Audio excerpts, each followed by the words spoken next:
on 102.9 CFAR, CFAR 590, and FlinFlonOnline.com.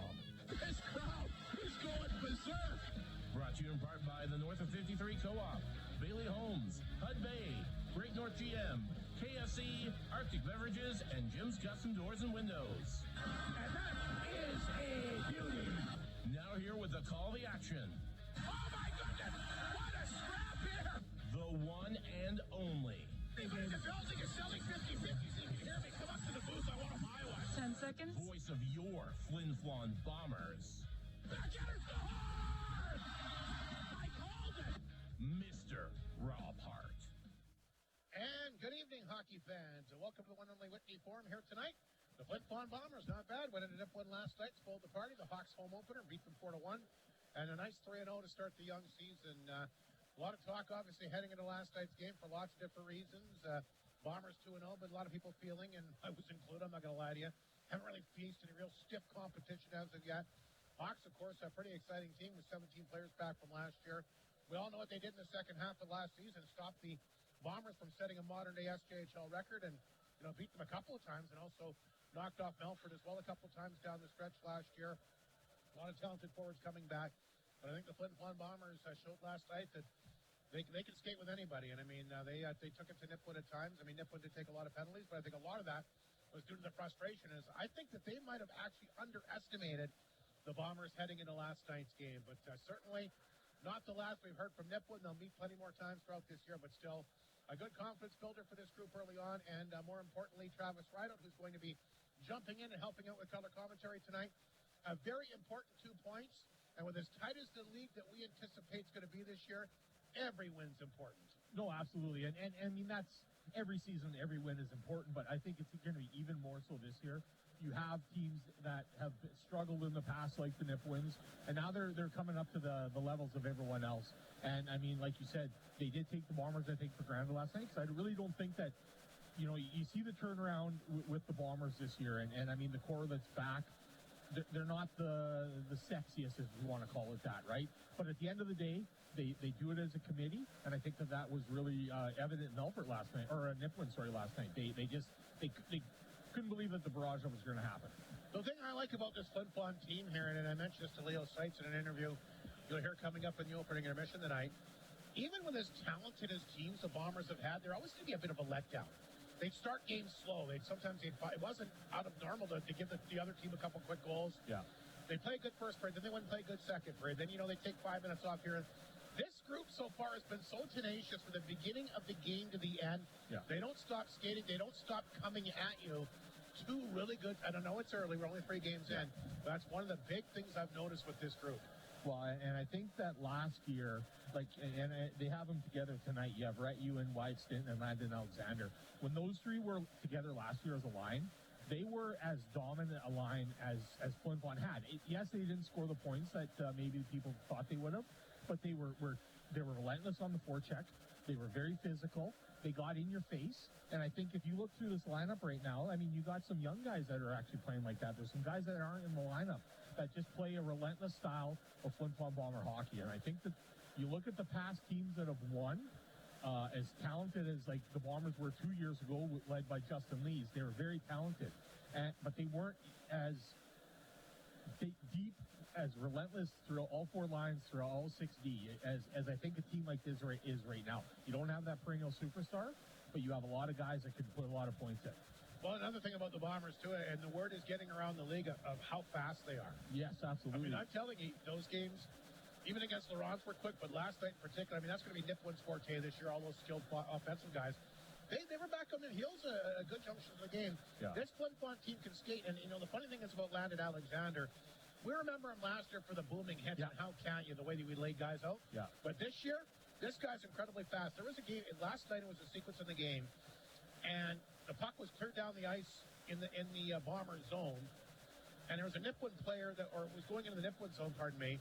The Nipwin player probably had 3 strides on him, and he not only caught him, but surpassed him in the neutral zone to get to the puck first. He can fly. His speed, I think, has been very Underrated because of the type of physical game he's played. But even, again, with Wyatt Stinton, too. Wyatt Stinton's got nice hands around the net. He scored a nice goal last night. Yeah. They got a lot of good, quick, speedy guys, and Stinton can move, too. And, you know, it's interesting. You put Rhett Ewan on the line. Not as fast as those guys, but still a pretty decent skater. Yeah. Kind of a nice little bit of hope to get him in front of the net to give more room for these guys. But a lot of speed and a lot of quickness, which I think we're going to see again here tonight. Well, and that's got to be the MO of the Bombers this year. I mean, you talk about Bomber hockey and Flin Flon Bomber hockey, and it starts with a hard forecheck, and it starts with being physical. And that line right there, in particular, is going to wear guys down. They're going to play a lot of minutes. Someone like Landon Alexander, like you said, he skates fast, but it's a heavy stride, and he gets there quick, and that's why he hits as well as he does. He's got a lot of speed behind him, right? Right. Well, it's all about speed now. I mean, look at that's why so many guys get hurt in the NHL now, is because how fast guys are moving by the time that they get you. And I guess it doesn't hurt that a lot of guys are 6 foot plus as well. One of the question marks certainly heading into the year 2, Travis, was the goaltending for the first year in a number of years. Neither one of the returning goalies are back from the season before. But Devin Peck, at least early on, seems to be the guy. Again, we were kind of waiting for him to get just to really see what he's made of. It wasn't really tested in the preseason. Tested a little bit maybe in the second Larange game, but last night when he had to make some big saves, he did. He stood tall. And big challenge for him here tonight. They got the Melfort Mustangs, of course, here. And it might not be the lethal Melfort Mustangs we've seen the last couple of years, but I'll tell you what, they're still the defending champions till somebody beats them. Yeah, absolutely. And I think if you look at the home opener here last week against Larange, you know, there's probably 2 goals that he would want back there. And I think that was probably his homecoming to the SJHL. And, like, you know, holy crap, I really got to, you know, bear down here. And I know Mike talked about it on that broadcast about how intimidating it is for other teams to come in here and play, but it's also intimidating for guys for their first time playing. And I think since that game, he's really settled down. He played well, like you said, in Larange in game 2 there. And then last night, he wasn't testing nearly as much, but when he did, he had to make saves. He did. I mean, Niplin's got some guys that they get into open areas, they're going to score goals. It's a really intriguing matchup to me because, again, Melfort, the back-to-back champions, I mean, and have found ways to win games. I mean, last night they were down 3-1 against Larange going in the third period. Yeah. Same thing last year. They're never out of a hockey game, and they might not be, like you said, have the real sexy guys on paper they've had the last couple of years, but I'll tell you what, nobody knows more how to win big games than they do. Well, and they were down to Larange in game 1 of the season here, too. They were down 1-0 early, and Larange didn't hold on. Melfort, you know, catapulted back to that win, but you're right. That's a Trevor Blevins coach team. They're never out of it until the final buzzer.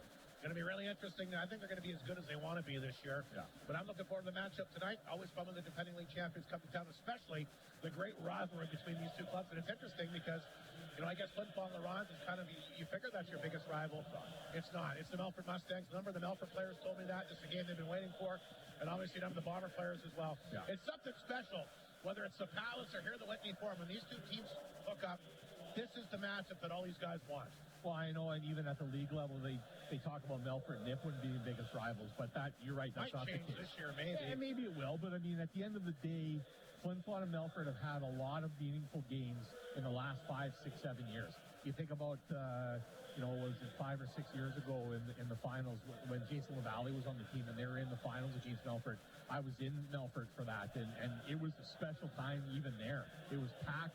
There was a Flin Flon contingency, and you could feel that there was that tension between the two teams and between the two sets of fans, right? And it's healthy rivalry, and that's a team that I know that everyone looks forward to watching coming into the Whitney Forum. Well, of course, the league final 2 years ago, right? Flin Flon was the heavy favorite. Didn't work out that way. No, it did not. Looking forward to it tonight. The Bombers Mustangs rekindling the rivalry. Back with Crate Furniture Flin Flon Bomber hockey. Bombers once again a good test as they try to take down the defending champions here at the Forum.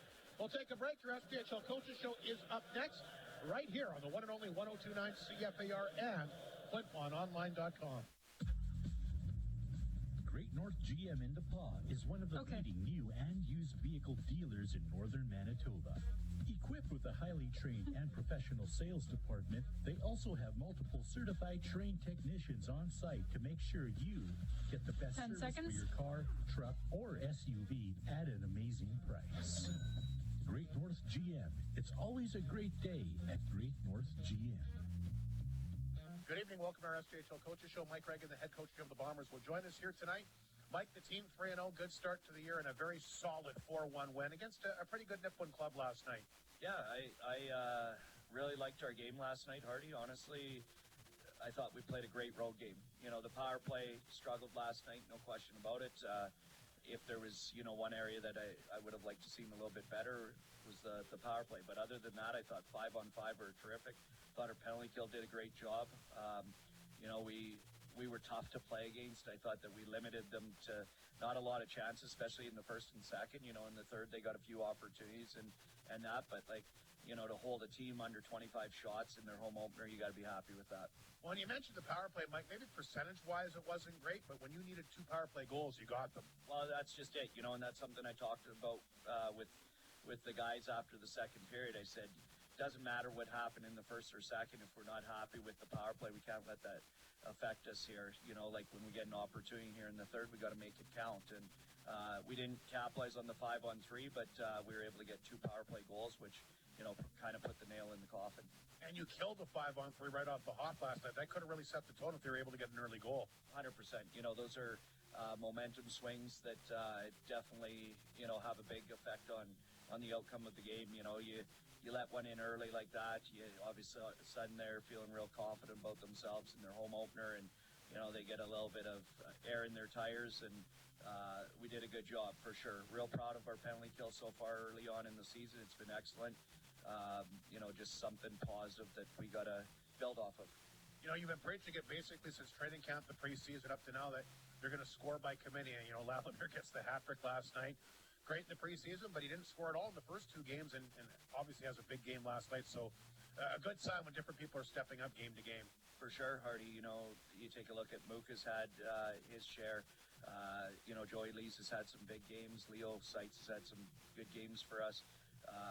And then Lallimer gets, like you said, he had a really good exhibition season, and nice for him, early on to score a hat trick. You're 3 games into your SJHL career and you get a hat trick, and that's going to build his confidence right now. And you can tell, just in his body language how much more energetic he is, and that bodes well for us. So I think there's a lot of guys that can feel confident about their starts to the season. We do as a whole. Tonight's a good test. When he got that shorthanded goal, Mike, to score the first goal of the game, did you have a pretty good feeling after that? Yeah, I did. I thought that was kind of like, broke open the gate a little bit and, got us going. And, we had some chances, but we just weren't capitalizing on it. And then you get that opportunity and you make it count, I think is huge for the team. Your goalie, Mike, we keep waiting for him to have a busy outing, and he had a few more shots last night, and he looked pretty solid. Yeah, he played well last night. I thought he came up with some big saves for us at key times. He didn't face a lot of rubber in the first and second. And you always worry about that as a coach, like you're looking at the shot clock and they've got 2 shots on net, and you're thinking, geez, if they get any sustained pressure, is he ready? And I thought he did a good job of keeping his composure, staying invested in the game. And the goal that he did let in, that was caused by us, and that's a tough break, but it's not much you can ask out of him in that situation. So been really happy with him. I think he's gotten better each game, looks more confident. He's got that swagger. I said to you last night, he reminds me a little bit of PJ Musico as far as his style and the way he looks in net. So hopefully he can do what PJ did for us, because PJ was a heck of a goalie. He sure was.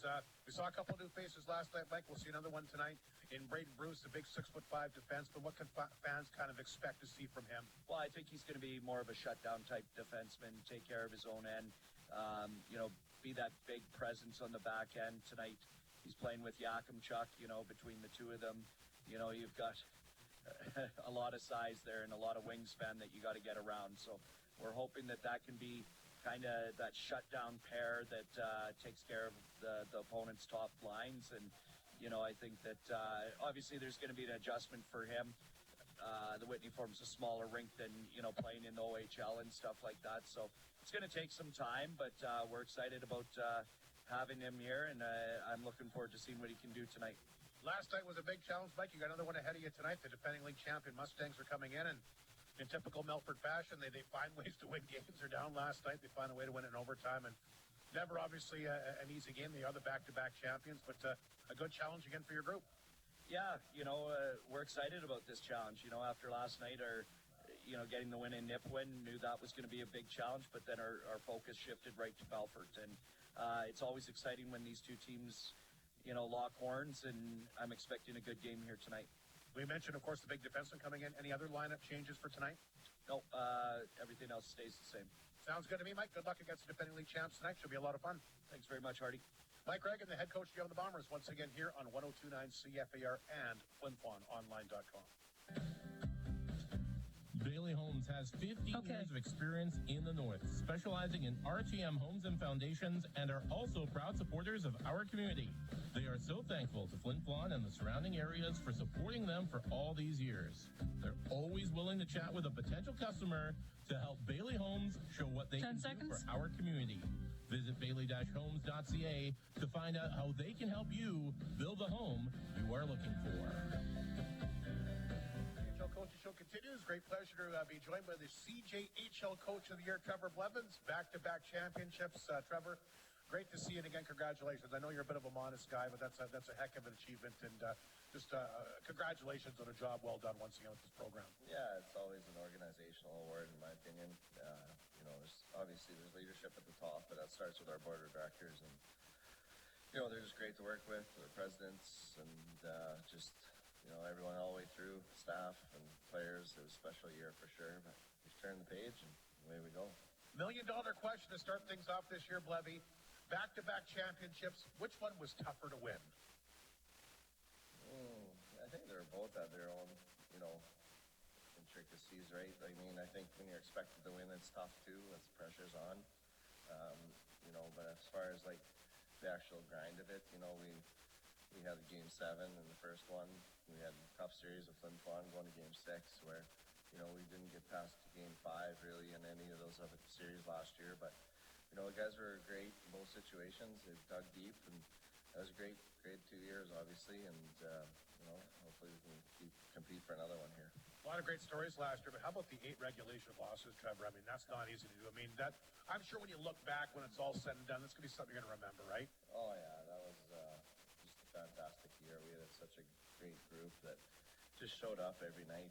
We didn't not start on time very often. You always do a couple times, maybe give the opponent a little bit of leeway, but we lost a couple at home or whatever and on the road. But it's one of those things where we always bounce back. We never really had 2 bad efforts in a row, and that was kind of our mentality was, how quick can we respond, whether it's end game or the next day. And, we always got knocked down, but we got back up real quick and hard with a vengeance, really. So it was a special group that way, to be able to reset when we had to.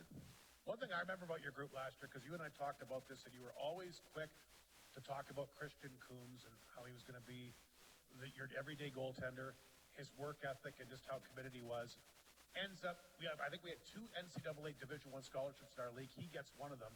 The guy that he replaces, James Venn, who is an outstanding goaltender, loses his to go out to BC. That's just an evidence of what happens if you work hard and believe, right? That's a pretty big story, I thought, with our league last year. For sure, 100%. That was a great story. It was kind of a call out of the blue, kind of heading into playoff time, I remember. And, they said that he's on their radar, and they're looking to bring the guy in. And it was like, okay. And they really went off a video, but they trusted the character references, obviously. There wasn't a guy that worked harder in our dressing room than him. He won our hardest working player because he was on the ice before and after practice. He's just an animal in the gym, and he was well put together. He never got hurt. It was just because of his how he looked after himself physically. So for him, he was well deserved. We'd love to have him back, but that's part of the program. It's part of the league. We want to move people on, and I think it's a great story for our league that you can find that diamond in the rough. Well, you were talking about him at the beginning of the year, long before it ever actually went down. Let's talk about your team this year. Back-to-back champions, but you got to replace good players every year. Certainly a little bit, I think, after you won your first championship, a little bit more maybe in the cupboard, so to speak, than maybe heading into this year. But talk about your group heading into this season. I know it's still early, but your thoughts. Yeah, of our 8 20-year-olds, I think 7 went, as back, or 6 went back-to-back. And then we obviously, they all have experience from last year. So, that's part of it. I think when you look at maybe the offensive side of it, we got to score by committee. We have to do that anyway, generally. So we're we're figuring that out. I think we've been a little bit snake bit on that end of it, you know, early in games when we've had chances, but guys are in different roles. Like we've had two guys on our power play from last year that are playing this year, so we got lots of guys, lots of veterans that maybe haven't seen much power play time in the last couple of years. So, you know, that area needs obviously some work, but you know that's going to come with process and time, and we're happy with our work ethic though. Typically it's, you know, not maybe last night in the second period, but we've been doing pretty well that way and playing the right way, so that's a big step this time of year. Well, you're 2-1, and you very well could have won your first game too. It was a 1-goal game, so Flin Flon here tonight, the Whitney Forum. It's always a great way to kind of gauge your team. I think it's still probably one of the toughest places to win in the league. So I'm sure you're looking forward to seeing what a lot of these guys have here tonight. Oh yeah, I mean, this is the test, right? I think both teams test each other in these ones. It's you know, Mike and I have been through it a long time where, you know, you can gauge your team pretty well when you play each other here, and you know, we're typically in the mix, and so with that, you know, you find out a lot about your team, the positive and the negatives, and you know, I think a lot of it too is how you coach it too moving forward in these kind of matchups. So we're excited to learn a lot, you know, regardless of the result. It's game 4. I mean, everyone understands that. It's probably going to not be our best, you know, as far as being polished, but we're really looking for the individual traits of the players here and how they respond in the zoo. Well, we mentioned Coombs has moved on, but you still got some pretty good goaltenders. I know Balaka's pretty good. He won't play tonight, but you're still pretty good in the back end, which has always been a big forte of your guys' teams. Yeah, we got 3 of those guys out tonight, but unfortunately, so we're a little bit young back there. But you know, we're capable. You know, as far as our size and our strength, and you know how we move pucks. So I think, you know, that you know, obviously if I'm Mike on the other side, probably, you know, smack his lips a little bit about, you know, our defense core tonight. But you know, we're gonna be resilient. It's, you know, we're gonna do our best and work our hardest and see what happens. Nobody would expect any different, and of course, you're still the champs until somebody beats you. So, Trevor, again, back-to-back great seasons. Good luck this year, and I'm sure the Melfort Mustangs, when it matters most, will be in the mix as they always are. And thank you very much. There he is, CJHL Coach of the Year, Trevor Blevins, and boy, what a remarkable job he's done in this league, and obviously with this Melfort team. And don't kid yourself, they'll be in the Final Four again. They'll find a way to make it happen. Here's miscue for the Bombers. They'll flip it up the middle. That'll chase the Mustang D-man back in his own zone. That was picked up that time. Bombers hold it in. That's Vidress. For the newcomers, they've got Big Boy, though. He's got some size, some rings around the boards. Miscue cut that one off. This is a guy that's really been a fun player to watch here. Wasn't kind of in the plans, and then he got released late in BC. Mike grabbed a hold of him, and he's a guy that can play. Chance wide open in front here. Look out, the Bombers right off the hot opportunity there. That was courtesy of Delisle, who made his debut last night. Remember, he came over from Quebec, missed the entire training camp, got injured, played last night. He gets a wide open chance. You don't see a guy get open in front of a Melfort tent like that very often, do you? No, not very much.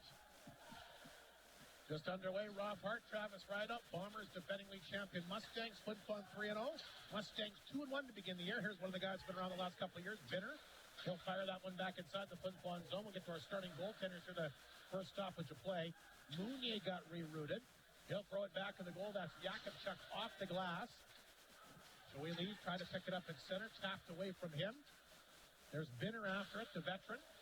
Knocked away. Flin Flon will turn it off the boards and back down the ice. This will chase Hayes back. Hayes goes back to get it. Ryder Muke on top of him. He elects to go the other way. Almost gave it up, but gets it off the glove of Sykes. The puck will float back in the Flin Flon zone.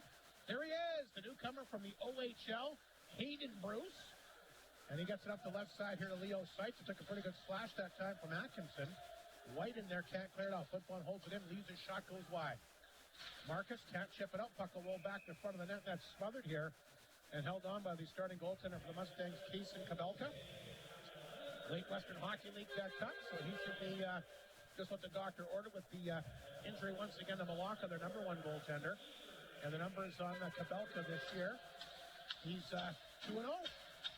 Goals against a 1.71, save percentage of .900. Bombers going back, like you mentioned, with Devin Peck, 3-0 on the year. Goals against a 2 and a save percentage of .909. So numbers very similar here, Travis, for the starting goalies.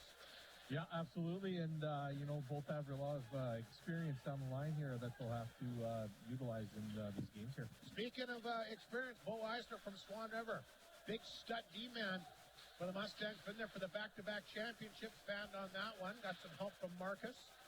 Eisner is going to log a lot of minutes for this Melfort team this year. That puck slipped outside the zone. Grabbed here by Yakimchuk at center. He'll send it inside the Mustang zone. There's Eisner along the boards. Loses it out front to Yakimchuk. He fanned on that. Picked up here by McCart. He'll get it out. Arbery will get it right back in. Kabelka will wander out of his net.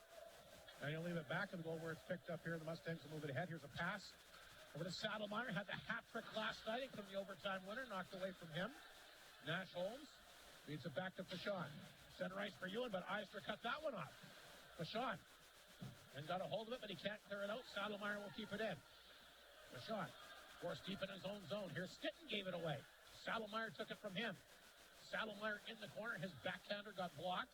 Goes back to Saddlemeyer in the corner. He'll feather it back to the Bomber net. There's Alexander. A good forecheck for the Mustangs, something that's always been a big skill set of theirs with Trevor Blevins leading the charge.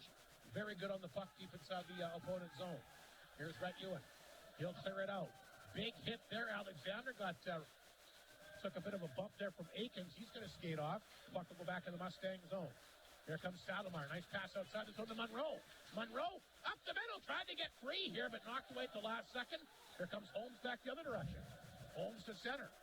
He'll dump the puck back inside the Mustang zone. There's Hayes after it. Slapped it. Got it away. Peterson throw it. Martin a chance. And he'll get the quick shot. And the glove save made here by Kabelka. And the Mustangs, best forecheck out of the teams that I've seen them play so far this year. But a little bit uncharacteristic for them. But again, maybe with some of the injuries in the back end, they have not exactly thrown the puck away, but they're not as good at getting it out of their own zone as we've seen from them in the past. But again, we're just a few minutes into the opening period. Well, a few minutes into the opening period, only 3 games into the season as well, right? So, they'll work that out. Delisle's shot got blocked. Flin Flon tries to jump on this loose puck. Lamemire, the big story last night, had the hat trick. Short-handed power play and even strength goal. The only way he didn't score was a penalty shot, or I guess into an empty net. Puck will float back inside the Flin Flon zone. This is Miskew. Try to get that back to Delisle, who had that great chance earlier tonight, the best chance of the game for either team so far. Here's Atkinson. Trying to hit Ziola with the pass. It's past him. Back down inside the Flin Flon zone. An icing call against the Mustangs. 15:03 to go in the opening period. No score. The shot's 3-0 Flin Flon here so far. And we'll see what they can do with this face-off inside Melfort territory to the left of the netminder, Kabelka. It'll be Seitz, Lees, and Nuka. Bruce making his Bomber debut, and of course, Pierce Yakimchuk into his 20-year-old season. Comes right back to Yakimchuk. Spins. That one gets blocked. Lees tries to fight off a check. Back of the goal for Seitz. Wraparound. Good save, Kabelka. Saw it all the way. Puck is lifted out. Yakimchuk will grab it at center. He'll hammer that off the boards back inside the Mustang zone. Atkinson back to get it back in his own net. Had to be careful with 2 guys on him. Over to Eisner. Eisner, good job to get that up to Binner. Binner lost it at center, but then gets it ahead to Patterson. Seitz will come back to get it at his own blue line. Seitz to center. Across the Mustang line. He'll jump that in deep. Leo Seitz tried to chip it back to Muka. Grabbed here by the Mustangs and fired off the boards, but Flin Flon will hold it in. Muka knocked it down. Taken away this time by Belos. Belos circles back of the net. Look out, Muka right after him. Almost got him to cough it up. Great persistence that time by Muka. The puck set down the ice. Peck will make the save. Bruce will grab it at the side of his own net. Played that one ahead. Here's Lesperance trying to poke it back to Breho. Intercepted by Shepard, another player part of those back-to-back championships as he throws it inside the Flin Flon zone. Here's Yakimchuk. Bombers trying to play it ahead. Lesperance gets it ahead. 2-on-1. It's Arbery and Yakimchuk. Arbery down the wing. Oh, poked away. Great defensive job by Atkinson. That's how you do it. Breho can't hold it in. Here's Fashon back to Yakimchuk. What a great play that was. The Bombers will bank it in. Atkinson overskates it. Bombers after it. Down to 13 and a half minutes to go here. Still waiting for our first goal as that puck is lifted back down the ice in Flin Flon territory. And what a great defensive play by Atkinson. Yeah, it was a 2-on-1 there between Arbery and Yakimchuk there. And, I mean, Arbery had more than enough time to maybe dish it over to Yakimchuk. But you're right, a great defensive play there to keep the score at 0-0. Face off back in the Mustang zone. Shots remain 3-1. Flin Flon, the Melfort's got their first shot, but it's from the way out. Stitton will line up for the face-off here against McCard. Bombers win the draw. Right back to Holmes. Shot right on, and Kabelka will reach out, and he'll grab a hold of that. Busy night in the SJHL, as most Friday and Saturday nights are. Last night, every game with the Bomber game went into overtime or a shootout. So what's on the menu here for tonight? Some big games around the league. We've got Weyburn and Estevan tonight. We've got Melville at Humboldt. Kindersley at Warman. Warman picked up their first victory as a new franchise yesterday. And how about this one? A big, intriguing matchup. LaRange hosting Nipawin. We'll keep our eyes on all those in our McDonald's out-of-town scoreboard, plus all the other happenings in sports today. Football, baseball, you name it. Scoreless in this game tonight. Here comes Alexander for Flin Flon. He'll rip it inside the Mustang zone. Stitton picked it up in the corner. So quick and agile, like we mentioned. Had a power play goal in last night's game. Bombers can't hold that one in. Holmes will get a hold of it. They'll rip it back in. Hayes is there to get it for the Mustangs. Back to that for Eisner. Eisner gets that one ahead to Saddlemeyer. Tried to feed that one back over to Monroe. Broken up by the Bombers at center. Ewan after it. Knocked away from him. Flin Flon will flip it in. And the Mustangs, Bull Eisner will go back to collect the puck, and Bombers will make some changes. Eisner to Monroe. Monroe to center. Hangs on. He came over in a mid-season deal last year from the Manitoba Junior Hockey League, as that puck is grabbed and held on to here by Peck, still waiting for his first real shot of the game. Yeah, and you know, he's been pretty composed there to make that stop there and cover that up with any little bit of traffic in front of the net there. But, yeah, for the most part, it's kind of a feeling out process here, you know, for both sides. Bombers been good in the faceoff, so they win another one. Puck goes back of their net. There's a pass knocked down the line by Ziola. Ziola will get on it. He'll hammer it back in this time. Picked up by Nelson. Back of the goal. Mooney on top of him. Delisle in there as well. But the puck comes out front, makes its way past Eisner down the ice, and Kabelka will let Belois take it back of the net. And you had to be careful. Martin was on top of him. Martin, another OHL player, made his debut last night. Mike liked his positional play, and thinks he's going to be a good addition to his club this year. Look out! Lalamere takes a bit of a high hit here from Eisner. Puck will roll back inside the Mustang zone. Mounier knocked it up. Back out front. They had Muka there, but couldn't pick up the pass. Big hit there on Eisner in the corner. Ryder Muka throwing some lumber here early. Lees tries to get the puck back in the Melfort net. Good job there to win that battle. Joey Lees back out front. And Lalamere can't get a stick on it. Good job here by this line. To the blue line. Mounier's got it. Walks in, shoots it off the side of the Melfort net. Got a Mustang hurt here. Mounier will get it back. Walked in, tried to tap that one through. Kabelka got his pad on it. Muka holds it in. That one ends up taking Binner down. And we got Mustangs dropping all over the place here as they make their way to get some fresh legs out there, and they do. It remains scoreless. 11 minutes to play in this opening period. Shots 3-1 Flin Flon. Scrappy affair here tonight between these longtime foes. Bombers will flip it in. Below us will go back to get it. Around the boards to Eisner. Here's White. White will take it. Hits Shepard's skates. Gets it right back. Feeds that over to Saddlemeyer. He'll rip that inside the Flin Flon zone wide. Shepard in the corner. Tried to pin that one up deep in the Flin Flon zone. Back of the goal. Saddlemeyer taken up or held up by Bruce. Two real big bodies there. Yakubchuk tried to dig the puck free. Poked it back of the net. Patterson's on it. Saddlemeyer back out front. There's a great chance there for the Mustangs. Fired over top of the goal that time by the forward, White. Bruce made a nifty move there. Backhand pass to Arbery outside the zone. Atkinson will cut that one off and gets it back to center. Leo Sipes across the Melfort line. Arbery looking for a little bit of room, but there isn't much. Saddlemeyer back after it. Saddlemeyer hit hard along the boards. Monroe, he can't get it out either. Here's Atkinson. Back of that, he'll flip that one back over at the vicinity here of Hayes. And he gets filled in behind the play. And very physical Flin Flon game here tonight with 9:41 to go, an icing call against the Mustangs. And a little bit different game than we see the first three here. This almost has more of a playoff feel to it. The tight checking, the hard hitting, and like you said, kind of a feeling out process. We'll get your thoughts. We're going to take a break for media timeout. Boy, quick opening 10 minutes, 9:37 to go. Still scoreless, Bombers Mustangs here on 102.9 CFAR and FlintFlonOnline.com. McDonald's in Flin Flon is excited about the start of another Flin Flon Bomber hockey season, and they're also excited about their new drive-through times. The McDonald's drive-through at the Walmart location is open Monday to Wednesday, 7 a.m. to midnight, Thursday to Saturday, 24 hours, and they're also open 7 a.m. to 6 p.m. on Sunday.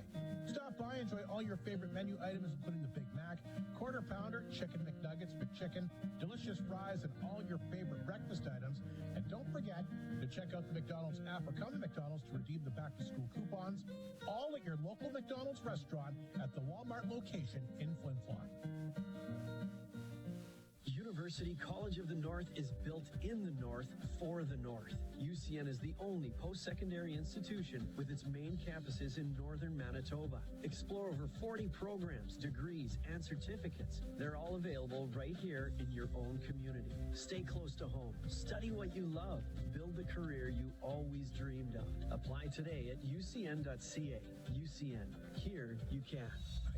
10 seconds. University College of North sa tinutigis kinumagay now ay kanto parte now ucn.ca UCN Ewutagan Pag-Hispano. Welcome back to Whitney Forum. We're still scoreless here. Media timeout. And the Mustangs will fire that off the glass back in the Flin Flon zone. Aikens races after it. Gets it out front. Good news for the Bombers as Deshaun is there to clear it away. Hayes will get it on the Mustang side of center. Feeds that back to Monroe, who's had some jump at his step tonight. He'll hammer that one in. Peck stopped it. And he'll play it along the glass. Atkinson knocks it out. Back out front. Redirected by Saddlebar. Puck is loose. He almost jammed that one in. Not the guy you want to leave loose in front of the net. Here's Aikens battling for that puck deep in the Flin Flon zone. 9:05 to go. Mustangs come close to taking the lead here. There's a big hit. Holmes takes his guy down. Stitton, he'll get a hold of it. Back down the ice. This will chase Bedress back inside the Melfort zone, and they'll get rid of it. Big hit there. Atkinson runs into Delisle. Stolen here by Miskew. Miskew cuts it. Save me. Rebound in front. They can't jam it in. Delisle a chance, and good save that time by Kabelka. I tell you what, I like this Miskew. There's a turnover. Fired wide that time by Delisle. Mounier will knock it down. Great opportunity here by Misko. Saw an opportunity, got in there, got a good chance, but Kabelka looks like he's going to be tough to beat here tonight. Martin will keep the puck in. Valimir, we said, had that big game last night, has not been able to get on track so far tonight. The Mustangs held him in check. Ziola back to Monroe. Monroe will tap that inside the Flin Flon zone. Check that crossed up back in his own net, gets it over to Mounier. They'll move it ahead to Valimir. Here's a nice pass to center ice. Picked up that time by Martin. He'll dump it in. Eisner back to get a hold of that. Got rid of it quickly. Sends it back to the net that time. And the Mustangs will work it back to center. Nelson after it. Tapped it away from Yakimchuk, but Yakimchuk got it back. Here's Eisner at center ice. Bombers tag team him, but he'll still flip the puck back inside the Flin Flon zone. Nuka comes back to get it. Nuka, nice job to play it along the glass. Below it still keeps it in. Now it comes back to center. Nelson lost to handle, but it rolls back to Eisner. Eisner got to tap that one back to Shepard, way offside now. And the Mustangs will jump it in and clear the outside the zone. Nuka gets tied up. Here's a chance. That one got blocked. There was Binner with an opportunity. Shot got blocked. Gets sent back down inside the Mustang zone. Below us back to get it. Below us off the glass. Comes back to the Bombers side of center. Here's Vachon. Back to Lees. Can't pick up the pass. The puck will roll back in Melfort territory. Below is still out there. Arbery knocked him down. Comes back to Vachon. That gets blocked by Shepard over the glass and out of play. 6:57 to go. Tight checking. The Bombers not getting the room that they have in the other three games. No, but I mean, it's definitely opened up since that media timeout. You can see great chance by Miskew. Yeah, right off the, you generated it off speed. You make a nice shot there, and there's a little bit of a couple shots, a couple rebounds in front there, but the goaltender, Kovalka, has been steady to the test.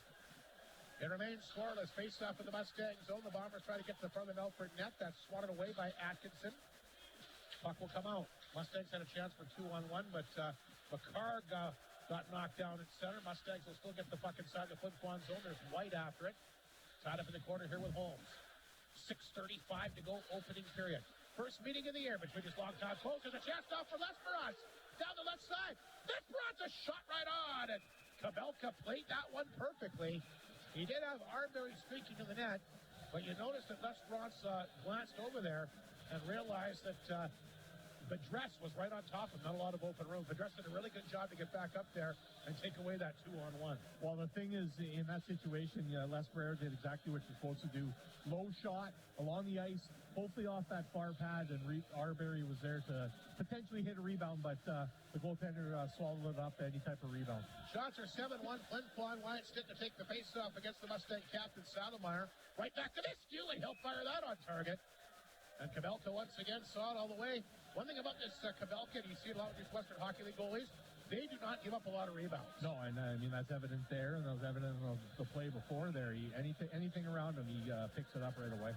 Face off once again, the right of Kabelka been perfect so far. Stitt in a lineup against Saddlemeyer one more time. Have the Bombers lost a face-off tonight, Travis? And that's always been a strength of theirs. They win another one work. here. And everything gets generated off the face-off, especially in the opposition. Alexander tripped up. We're going to get our first penalty of the hockey game here.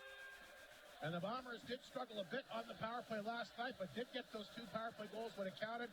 Great chance for Flin Flon early here tonight to get the extra attacker going early. So that was one face-off that they did lose. It was in deep, but Alexander came around the net, kept the feet going, got a stick caught up in the skates, got brought down. Now it's opportunity here, Flin Flon on the power play. Devon will go for the trip, and Merle Sprox is going to be our Pepsi power play contestant. Gets his products at Walmart. Good luck to Merle. Long-time Flin Flon Bomber fan and supporter. And the Bombers on the power play entering tonight. Still third in the league, 5 for 19.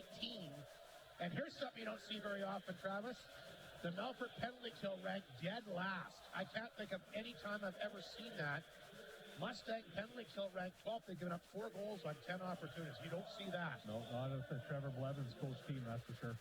Flin Flon will see if they can get something going. Leaves it across the Melfort line. Down the right side, out front. There's a chance. A wide open net from Yuki. Can't put it in. Nice job by Lees. Trying to come back to blue line. That hit a stick, and it's going to force Seitz back to his blue line. And Vachon will come back and grab it first. Here comes Vachon across the Melfort line. Vachon feeds that perfectly to Lees along the right wall. Lees will then get rid of it. Seitz the blue line. Back to Vachon. A chance. Oh, that didn't miss by much either. A lot of traffic in front of that Melfort net. Ryder Muka back of the goal. He's pinned up. Mustangs will shovel that ahead. Great effort, though, by Seitz to keep it in. Muka back of the goal. Here's Ryder Muka. The blue line, nobody there. And this will go all the way down the ice. 53 seconds to go in the power play. 5:03 to go in the scoreless opening period. Vachon leaves it there for Delisle. Delisle will carry it to center. Made a good move there. Across the line, but they run out of room. Intercepted that time by Belos. Can't get it out, though. Here's Stitt, a chance. Kabelka stopped him short side. Alexander will pick it up. Tried to bounce that ahead to Delisle. He gets to it eventually. Back of the goal for Stitt. Right-hand boards to Lyle. Just gets it back to blue line. Mounier will kick that one in. 20 seconds to go in the power play. Back of the goal. Stitt down front. Nice pass on the doorstep, but that got blocked. Puck is loose. Arbery will grab it here for Flin Flon. Here's Reed Arbery back to Mounier. Brings the pass to Delisle. Through traffic, knocked down in front. Bombers can't get a stick on it. Delisle picks it up. There's 3 seconds to go. Back of the goal, Stitt back out front. Picked up by Belois. Can't clear it out. Arbery spins. Puck loose. They can't jam it in. Delisle on the doorstep again, and now the Mustangs have it. This is Damone, who was in the penalty box. And the Mustangs, whether the first Flin Flon power play tonight, they're 0 for 1. And sorry, Merle, no Pepsi for you, at least that time. Yakimchuk up the boards. Try to hit Martin with the pass. That's knocked away this time by Atkinson. He'll feed that one back up the right side to Monroe. Across the Bomber line, here comes Aikens. Walking in, a chance. Their first good opportunity in tight the entire game. Just a second shot for the Mustangs. Being outshot 12-2. Here comes Breho the other way. He's tied up. Puck back inside Melfort territory. 3:25 to go. Puck dug free here by the Mustangs. Saddlemeyer. He lost a handle back of the goal. Ball to the ice. Bombers shovel around the boards. Bruce holds it in, but now the Mustangs have it. That's Aikens. And he'll dump it in. Icing called against the Mustangs. They don't like the call. 3:08 to go.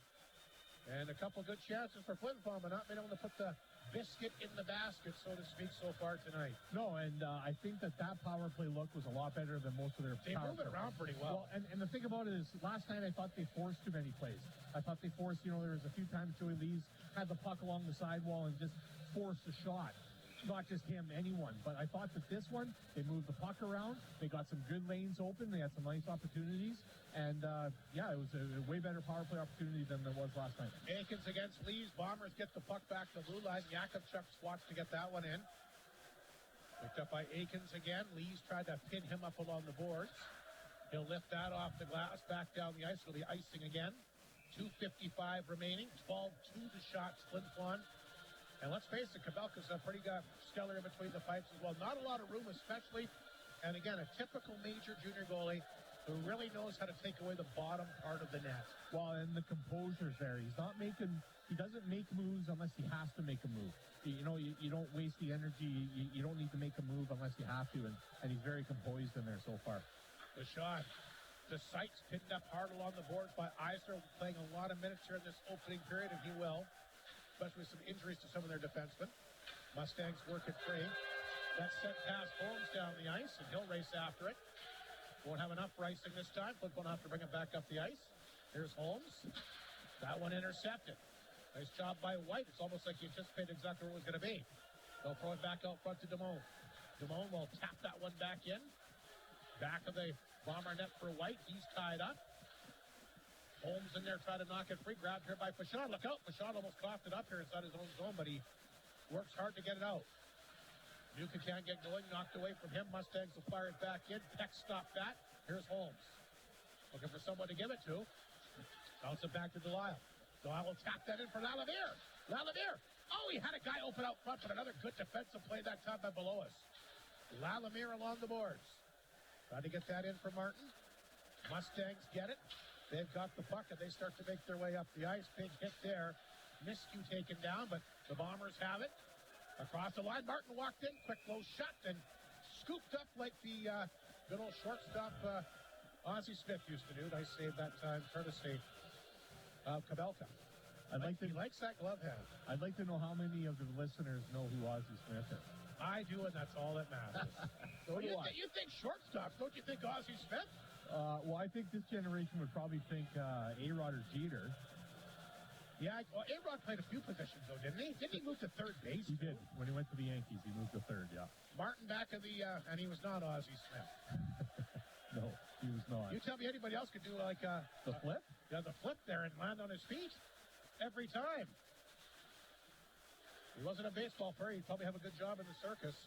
Here's Mounier back to that point. He was very versatile. Great ball player. Mustangs will hold it in. There's Bedress.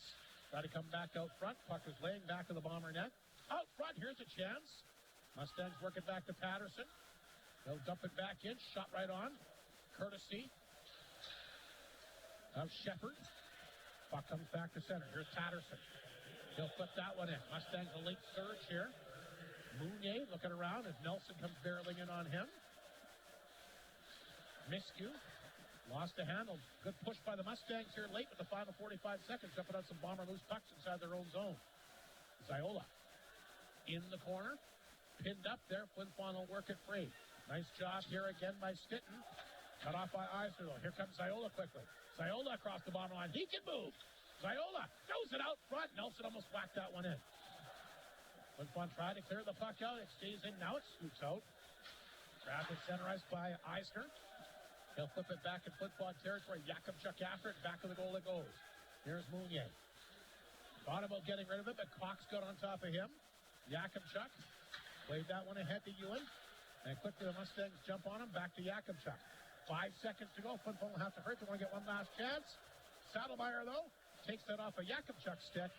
And that's going to do it for the opening 20 minutes here tonight.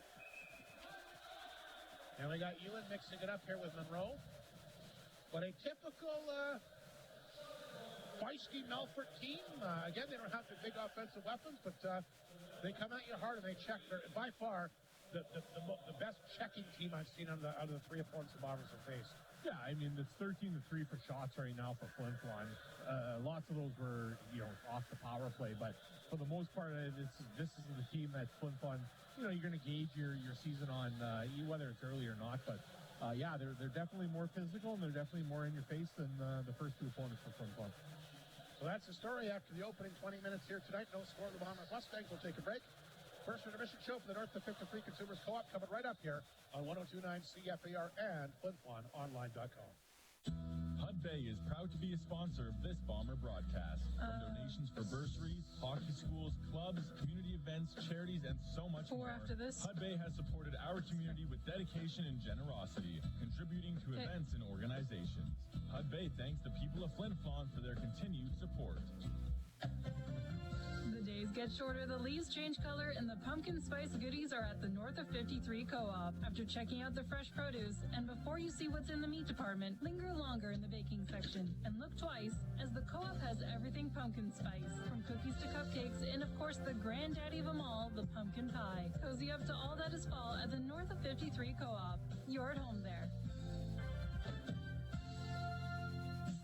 Take advantage of Maytag's Dependable Savings Event at Creighton Furniture and Appliance Center on now until October 1st. You can save $100 when you purchase a qualifying laundry pair, save $150 when you purchase 2 qualifying kitchen appliances, or save $300 when you purchase 3 or more qualifying major kitchen appliances. 10 seconds. Get hundreds of dollars in savings just by shopping Maytag. Get the appliances you've always wanted with the Maytag Dependable Savings Event ending October 1st at Creighton Furniture and Appliance Center. And welcome back to Whitney Forum. Rob Hart, Travis Ride out here tonight. A scoreless opening period, but certainly the Bombers generating a lot more shots. 13-3, the final shots in favor of Flin Flon. They also get the only power play come close a couple times. In particular, Miskew's probably had the two. Miskew and Delisle, the two best opportunities for the Bombers in that opening period. Yeah, Miskew came off the sidewall with a nice shot, not from the point, but kind of down lower, and it caught the goaltender up in the shoulder. And then actually Joey Lee's had a good opportunity there as well. A nice shot along the ice, like I had talked about previously, just before the face-off there, along the wall or along the ice. Had the rebound kicked out there, and I believe it was Delisle that missed the open net there in front. Yeah, he had that chance right off the hop there. Yeah. I don't think he realized how much room he had. No, honestly, and it was definitely a lot more flow after the media timeout, and we're probably in for a good one here.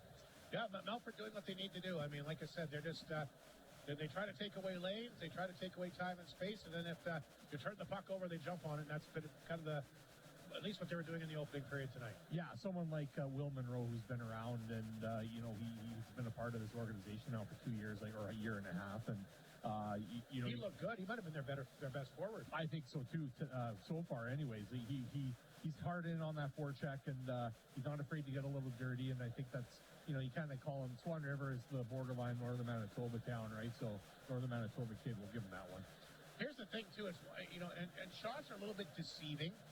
I think with the Melfort Mustangs, and it's been their forte for a number of years, they're going to give you shots, but they don't want to give you good shots. No, absolutely. And that's the thing we talked about there. 13-3 right now in shots for Flin Flon, but they're not high-quality shots.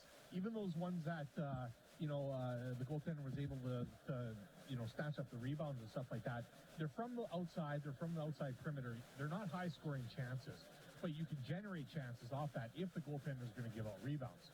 That's not the case so far. Not with Kabelka. No, he looks pretty smooth back there. But all in all, Flin Flon, the efforts there. And we talk about, one of the most tight checking games. This is the most physical I've seen the Bombers in the pregame. They throw some nice body checks here tonight. Well, and they should. And again, I think they get up to play these Melfort Mustangs. Absolutely, they do. That's right. I think you talked about it in the pregame. You look at the schedule, and you circle certain games. Fans do that. The players definitely do that. The tradition and the history there of the Flin Flon Melfort rivalry is you're always going to feel that. So yeah, definitely both teams get up for these games. No goals as of yet. Again, the Bombers out shooting the Mustangs 13-3. So we're same scenario as last night. No goals after the opening period of Nip one last night. The Bombers got that big shorthanded goal early in the second. We'll see if they can get the first goal here tonight early in the second period. But so far this year, when the Bombers are tied after the opening period, they are 1-2 1-0, and so are the Melfort Mustangs. So both Melfort and Flin Flon are tied after the opening 20 minutes this year, both sitting with 1-0 records. We'll see what happens tonight. But all in all, a good effort by both clubs. Looking forward to the second period. Of course, the rest of this one here tonight. Take another time out. More of the North of 53 Consumers Co-op opening intermission. Leo Seitz, our Creighton Pizza player profile. What's he have to say? We'll find out next here on 102.9 CFAR and FlinFlonOnline.com. Jim's Custom Doors and Windows is your trusted local windows, doors, and blind store. But did you know they also install overhead doors? And did you know that a properly installed overhead door can help protect your home against extreme weather, help you save on your energy bill, and can increase the value of your home by up to 4%? Well, if you did it, now you do. Plus, they also have lock and key services, helping you protect your home from the elements. Jim's Custom Doors and Windows. Call them today, 687-7071.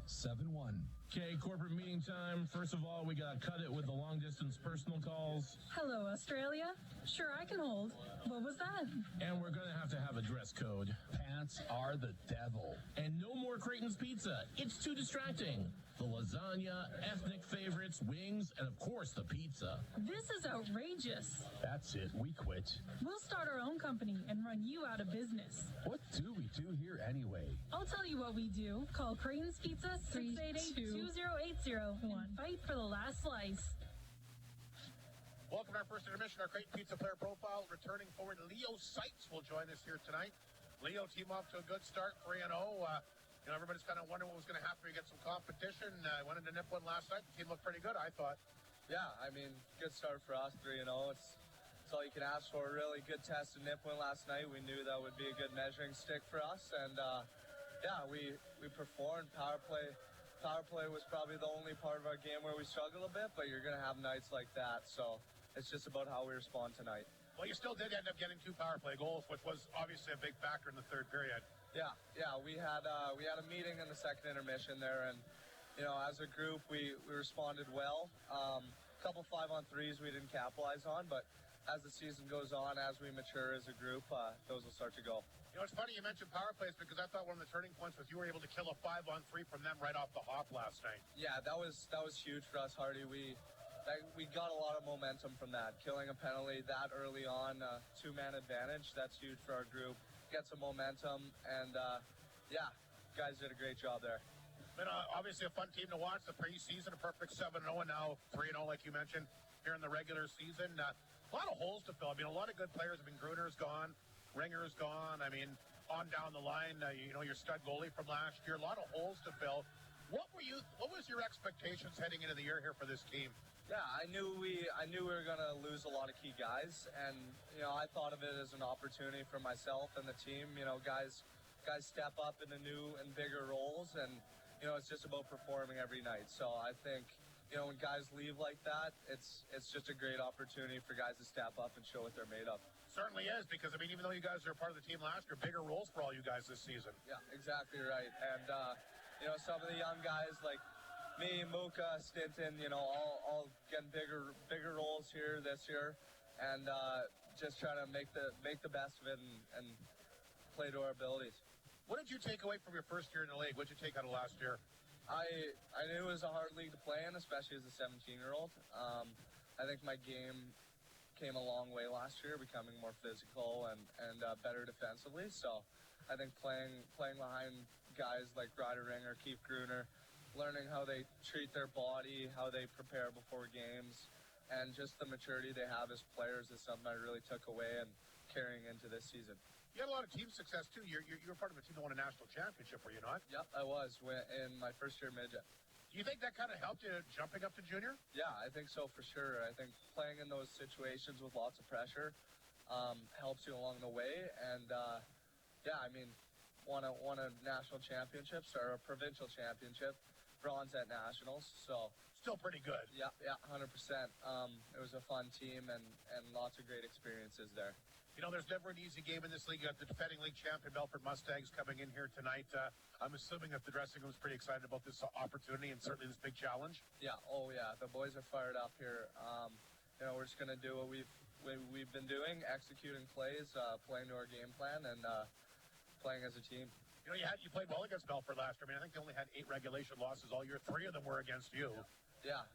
It's a as you know, Hardy, it's a big rivalry, Flin Flon Melfort. So, you know, we're gonna be excited for tonight, playing in front of our home fans and playing against a rival. I know they're all big, but is the Melfort Mustangs the team that you guys most get up to play? I know personally, I look forward to playing Melfort the most, but I know a lot of other guys do as well. Yeah, I mean, it's such a good rivalry. It's super exciting, especially at home here. Let's talk about you. You had a good preseason. Let's carry over the regular season. How do you like playing the power play regularly? Love it. I mean, I think that's a big part of my game. I think I'm really good on the power play. I can execute. Got a good shot, and I'm a passing threat too. So I've loved it so far. And I know you guys only got the 2 power play goals last year, but you do move the puck around very well. Yeah, we do. You know, it's just about executing for us. We know what we have to do. We know the plays we're trying to run, and for us, it's just about executing and staying dialed in. What's it like? I mean, it's great to win games and play on the road, but is there something special about getting back here? I mean, especially playing Melfort here in your own building? Yeah, 100%. I know all the guys on the team love playing in the Whitney Forum in front of our home fans, so it's truly a pleasure playing here in front of the fans, and I always look forward to playing at home. Are you surprised how quickly things seem to have clicked for your group and for the team as a whole? Yeah, but you know, I think we've worked hard as a group. So I think coming into this year, even through camp and stuff like that, everyone's worked hard to start this season, and it shows. I mean, 3-0 to start the year. I think it's all, we got confidence from our preparation. The one thing I've liked from your group that I've seen, and I know it's early, but in the preseason now, no let-ups. Last year, sometimes for whatever reason, the first 5 to 10 minutes, the team would slowly ease their way in, or you take a period off. This team has been so relentless for 3 nonstop periods every game that I've seen. Yeah, I think that was a big focus for our group this year. Is, you know, coming out of the gates hot. Regs has emphasized it, coming out of the gates hot and playing a full 60. So I think, you know, last year we maybe had some let-ups, and it's going to happen this year too. But I think, you know, playing that full 60 is critical. You've already touched on this, but I'll throw it at you anyway. Biggest moment in hockey would have been that provincial championship? Yeah, I think for sure. I mean, nothing better than winning a championship with a good group of guys. So looking to do it again this year. What was the secret of the success for that team? I think, I mean, we're a really skilled team, but we all played really hard as well. So we all played as a group. Everyone was supportive of each other, and through the highs and lows, we stayed level-headed. So I think just, you know, playing as a group and playing the same way all the time. Best Bomber moment for you so far?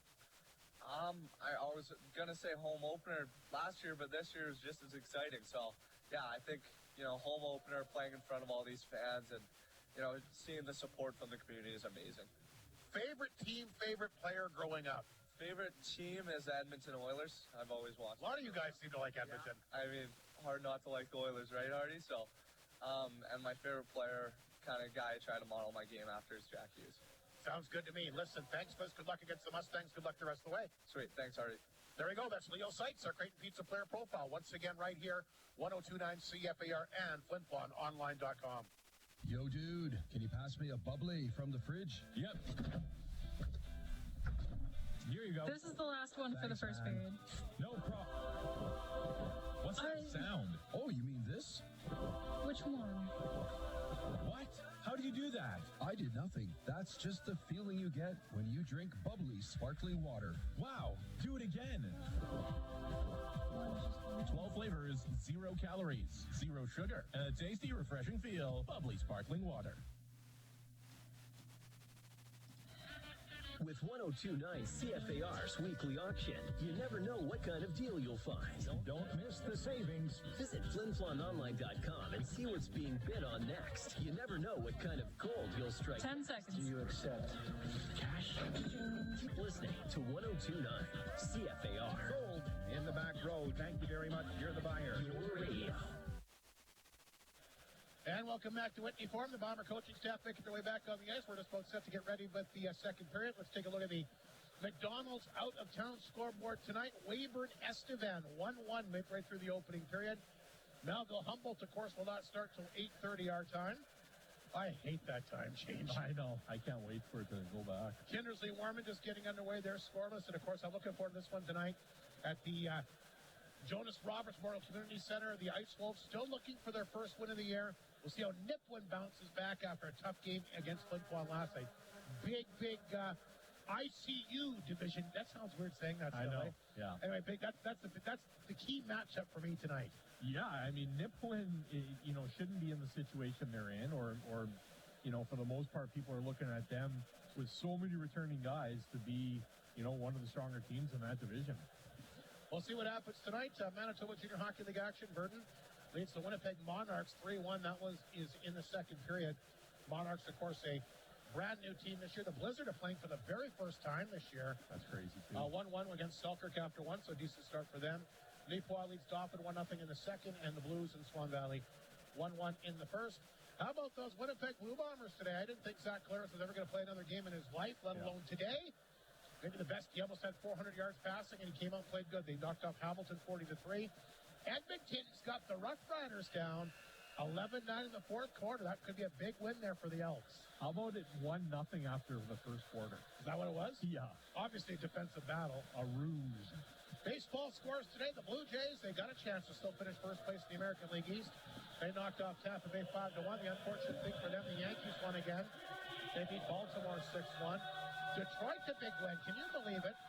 Detroit's not even in the playoffs now because of how bad they played. Yeah, and they were what? How far up were they at some point in the Central Division there? They had a huge lead at some 15 point. 15 games on Cleveland. Crazy. This whole MLB season is just out of... it ain't over to never take anything for granted is what that tells me. But anyway, Detroit did win a big game today. They beat Boston 2-1. Minnesota blanks Philadelphia, who might be the best team in baseball. They certainly have the best record. Yeah. They blanked the Phillies today 5-0. And big game tonight as well. Cincinnati trying to grab a wild card spot. They lead Texas 7-2. That's in the seventh inning. So that's what's happening with your McDonald's out of town scoreboard. No goals here tonight. Once again, a quick recap of the opening period. The Bombers outshooting the Mustangs 13-3, 0 for 1 on the power play. Moving the puck around well. Tight checking your prayer. We'll see if they can finally get the net, maybe take advantage of a Mustang mistake. Yeah, they're definitely going to have to get some traffic in front of the goaltender and jump on any type of rebound they possibly can. And we're underway to start the second period. Shepard lines up here against White Stick. The Mustangs will throw it back inside the Flin Flon zone, and they'll come hard with the forecheck. Something the Bombers haven't seen from the other three opponents that they've played, as that will hit a stick over the glass and out of play. So just underway in the second period, 14 seconds gone. Bombers won't play again until next weekend when they welcome the Warman Wolverines to town for a pair of games. And there are only 2 games at home in the month of October. It's a strange schedule this year. Yeah, very much so. Usually they get on the teams want to come here in October and stay away from the winter. Well, and don't the Bombers normally do that Parents Weekend in October as well? It varies between October and November. Fair enough. Puck is set back out in Flin Flon territory. Home puck out. Bitter threw a big check on him back of the goal. And he'll play it back to blue line. Damone made a move. He'll throw that one back in deep. Look for the Mustangs to be physical as well to try to take away some of this Bomber's speed. Trevor Blevins was quick to point out to me when we were off the air. He's watched Flin Flon a few times and was really blown away with just how fast they are. So they're going to try and combat that. Bombers can't get the puck out. Held in by Damone. A chance. That got blocked out in front by Holmes. Good pressure by the Mustangs again. Picked up by Ewan. He gets rocked here as he gets knocked down by Damone, and he'll make his way off the ice. Holmes will put it off the glass. Lalamier tried to come back out front. Aikens will steal it. He'll send it back inside the Flin Flon zone. Peck left it back. Oh, here comes Monroe. Wide open net out front. Mustangs after it. And Peck wasn't sure where it went, but a good start here by Melfort here in the second period. They've got the Bombers back on their heels. And I think a lot of it's been because of a couple of big body checks. Absolutely. They've gotten a lot more physical in the second period. They'll play it back to blue line. There's a chance fired off target again. Saddlemeyer got a piece of that one. Just Flin Flon needs to get the puck out. Lalamier just gets it out. Ziola cut it off. Hit a leg. Flin Flon almost had too many men. Stinton gets knocked down at center. Bombers flying all over the place here. Bombers will dump it in. There's the dress. Off the boards, turned it over. Delisle will get a hold of it. He'll slap it back in. Madretz will try to get that out of harm's way. Big body check there. Lalamier steps into his guy. Puck inside Melfort territory. Saddlemeyer found on it. Here's Martin now. Lost the handle back to blue line. Mooney will fire that on target. Kicked away that time by Kabelka. Good pressure now by Flin Flon as that one is picked up here by Aikens. He can't clear it. Makes its way back in front of the Mustang net. Lalamier getting in front. And he and Hayes are battling. And we play 2 minutes and 13 seconds of some very physical hockey here in the second period. We still have the stick laying back inside the Bomber zone. That might be Ewan's, I think, right? Well, we had two on the ice there. One is Ewan's. Ewan's still hunched over on the bench there after getting hit there by the Melfort player there. And like you said, they've definitely picked it up a notch on the physicality. And I find it hard to believe they don't have a shot on net registered in this second period here. But nonetheless, it's been all Melfort so far. Lees will take the face-off here against the Mustangs. Ziola, who definitely can skate too. Off the draw, here's Muka. Muka in the corner. He's tied up. They'll rim it around the boards. Miskew is there. He knocked it down for Seitz back of the net. Seitz tied up, can't get to him. Muka will go in. Nice job to get it back to Miskew. A chance! Ripped it on target. Puck is laying in front of the goal again and scooped up here by the Mustangs. Cox played that one back to Eisner. He's going to skate with it. Bo Eisner. Back-to-back championships for him. Back out front to Ziola and behind the D. Mounier tried to get a hold of that one. Puck is laying there. Flin Flon can't jump it. Out front. Eisner, a chance. He scores! Bad turnover. The goalie lost his stick. And the veteran Eisner has put the Mustangs on the board here. 2:55 into the second period. Well, and I think that the turnover definitely was there because of the physicality of this team to start the second period. The Bomber D-man, I missed who it was. I think it was Mounier, was probably looking he got at tag team back of the net there. That's what I mean. The two guys on him, coughs that puck up front, puck out in front, and to a guy's name that you said probably 100 times tonight, Bo Eisner, and he's going to play a lot of minutes regardless if their back end is depleted or not. Second of the year for Eisner. That might end up being an unassisted goal, but the Mustangs are on the board here. And they come hard again. The Bombers have to find a way to get away from this physical play. Here comes Breho. One-on-one against the D-man, Eisner, and he got the shot away. Save was made. Rebound set back down the ice. Bruce back there for Flin Flon. And the Bombers will get it off the glass. And you're going to see a lot of Bo Eisner tonight for sure. And that'll be an icing call against Flin Flon. That was an unassisted goal, I believe. There was an assist on it, but unfortunately I can't hear. We'll get it off the score sheet here. Yeah, the speaker's right in front of us, not the best place. Anyway, Bo Eisner, second of the year. He scores at 2:55 into the second period. Melfort in front, 1-0. Defending league champions looking good tonight. It was assisted by Cox and Ziola. And Ziola is looking pretty good out here with his speed and generating chances off the speed and the forecheck. Yeah, he's quick for sure. Arbery tried to catch up with it, held in that time by Vidress. Here comes Arbery for Flin Flon. Arbery back to center ice to Yakimchuk, trying to jump up at the play, but he got held off. Breho comes racing in, tripped up back of the goal, but a good hustle by him. Vidress has got him tied up. Bombers try to work it back out front. That's Arbery, pinned up along the boards this time. Arbery continues to move it. Left in the corner that time for Breho. Couple Mustangs tag team him, including McCarg. McCarg to White. Can't get the puck out. Look out, Ewan back out there. There's a chance for Arbery walking in. That one didn't miss by much. It went off the Mustang D-man stick. Back out front. Good chance for Ewan, and he fired it over top of the net. Pressure by the Bombers. Yakimchuk back to Bruce. Bruce tried to shoot that one. White got a piece of it. Ewan tried to get his stick free. And now the puck is lifted back down the ice. Yakimchuk's got to be careful. The dangerous Saddlemeyer on him. Nice job to play it up the boards. Here comes Bruce. And he gets taken down with a knee here. Saddlemeyer took him down. Did you get a look at that, Travis, from behind the play? Yeah, I did. It was definitely a knee. That's definitely for sure. Crowd certainly react to it. Hopefully Bruce is okay. It looks like he's getting tossed. Wonder if could this be a 5-minute major? Let's get the replay up there, and then we'll take a look at it. They're going to try and get this up here for us. And we'll get, where's the goal? That's the goal. So here it is right here.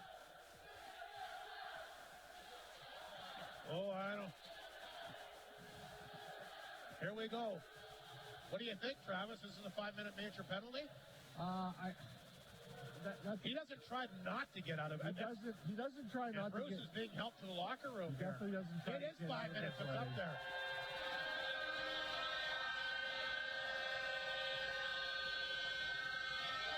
So Marcus is done, but how long will Bruce be out of the lineup?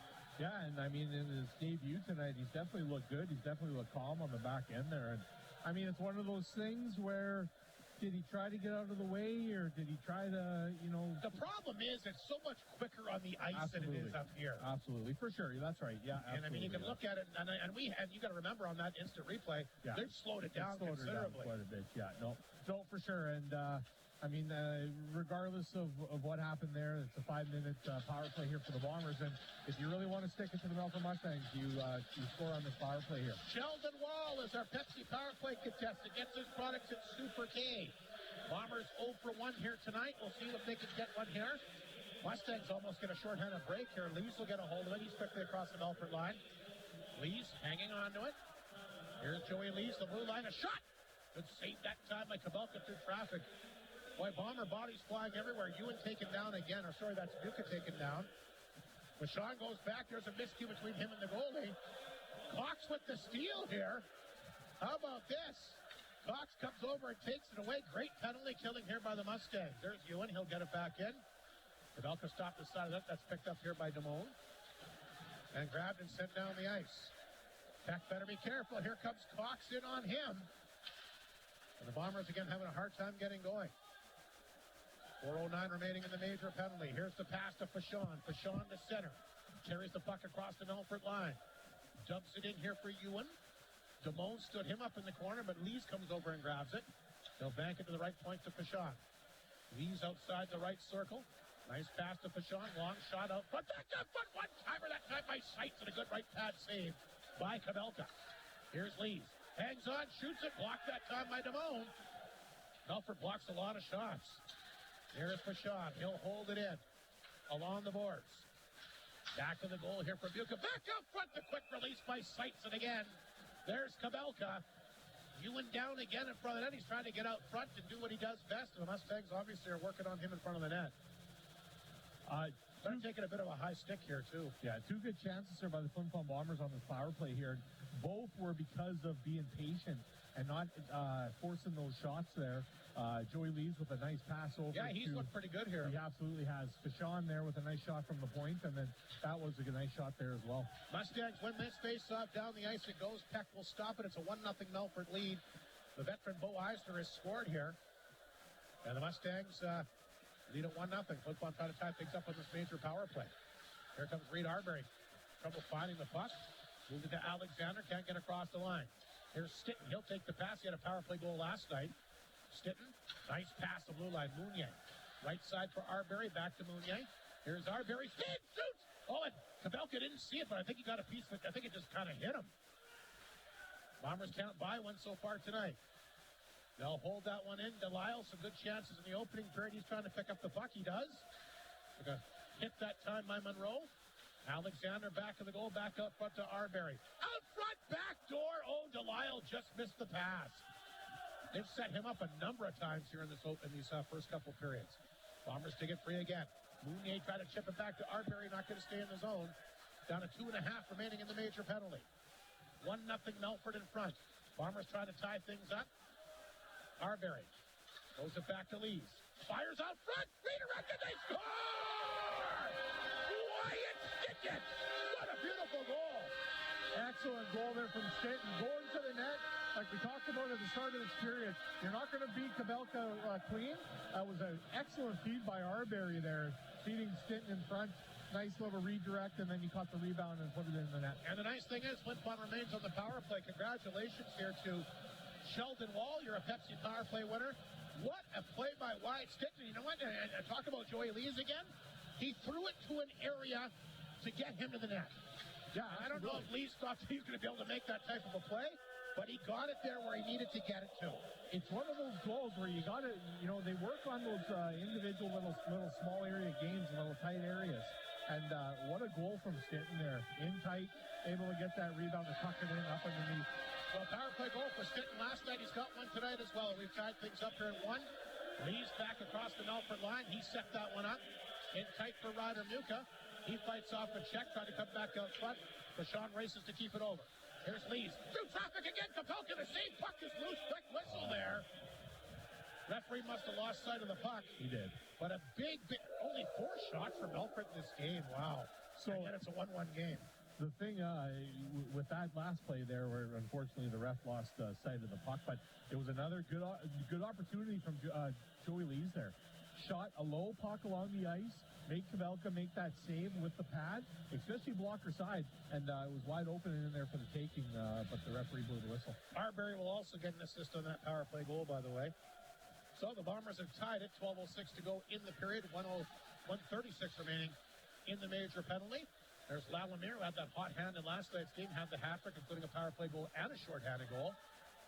Seitz can't knock it down, and Mustangs will clear it back down the ice, and Vachon will go back to pick it up, and he'll try to get things going in his own blue line. Moves it ahead to Seitz. Seitz pokes it across the line, but that's knocked away from Lalamier. Eisner, who's got the Melfort goal, came over and made the play. Clock's a big hit. Lees grabs it, he takes off. Lees across the line, tried to split the D there. The puck will roll towards the front of the Melfort net. And Kavelka will jump on top of that with 11:29 to go in the second period. 24-4 are the shots in Flin Flon's favor, yet we're in a 1-1 hockey game. And I mean, that Melfort goal was, it was a hard-working goal. Nice goal. It was very nice, off of a turnover in front or behind the net there from Flin Flon. Bombers win the face-off. Mooney, one-timer, Arbery, save! Puck is loose again. Kavelka not sure where it is. The Bomber's underneath, I think, the Bomber that's on the ice. Can't make out the number right now, but Flin Flon doing it right. That's Stinton who's got the goal. Throw everything you can at the kitchen sink, especially with the way that Kavelka's in the zone tonight. Well, and get the bodies in front. There's Stinton again there, and you had Alexander on the side as well. And, both big bodies in front of the net there trying to get the eyes away from Kavelka. 51 seconds remaining in the major penalty. Flin Flon 1 for 2 on the power play tonight. Stinton's got the power play goal. Will take the face-off. It's Stinton, Alexander, Arbery, Mounier, and Delisle. So Delisle getting more power play time here tonight. And he's had some good chances. Nice job by Alexander to get to the blue line. Here's Arbery. Back to Mounier. Top of the right circle for Delisle. He's covered. Throws in the corner. Back out to Stinton out front. They'll get it to Mounier at the blue line. Delisle along the boards. Can't hold it in. Down the ice it goes.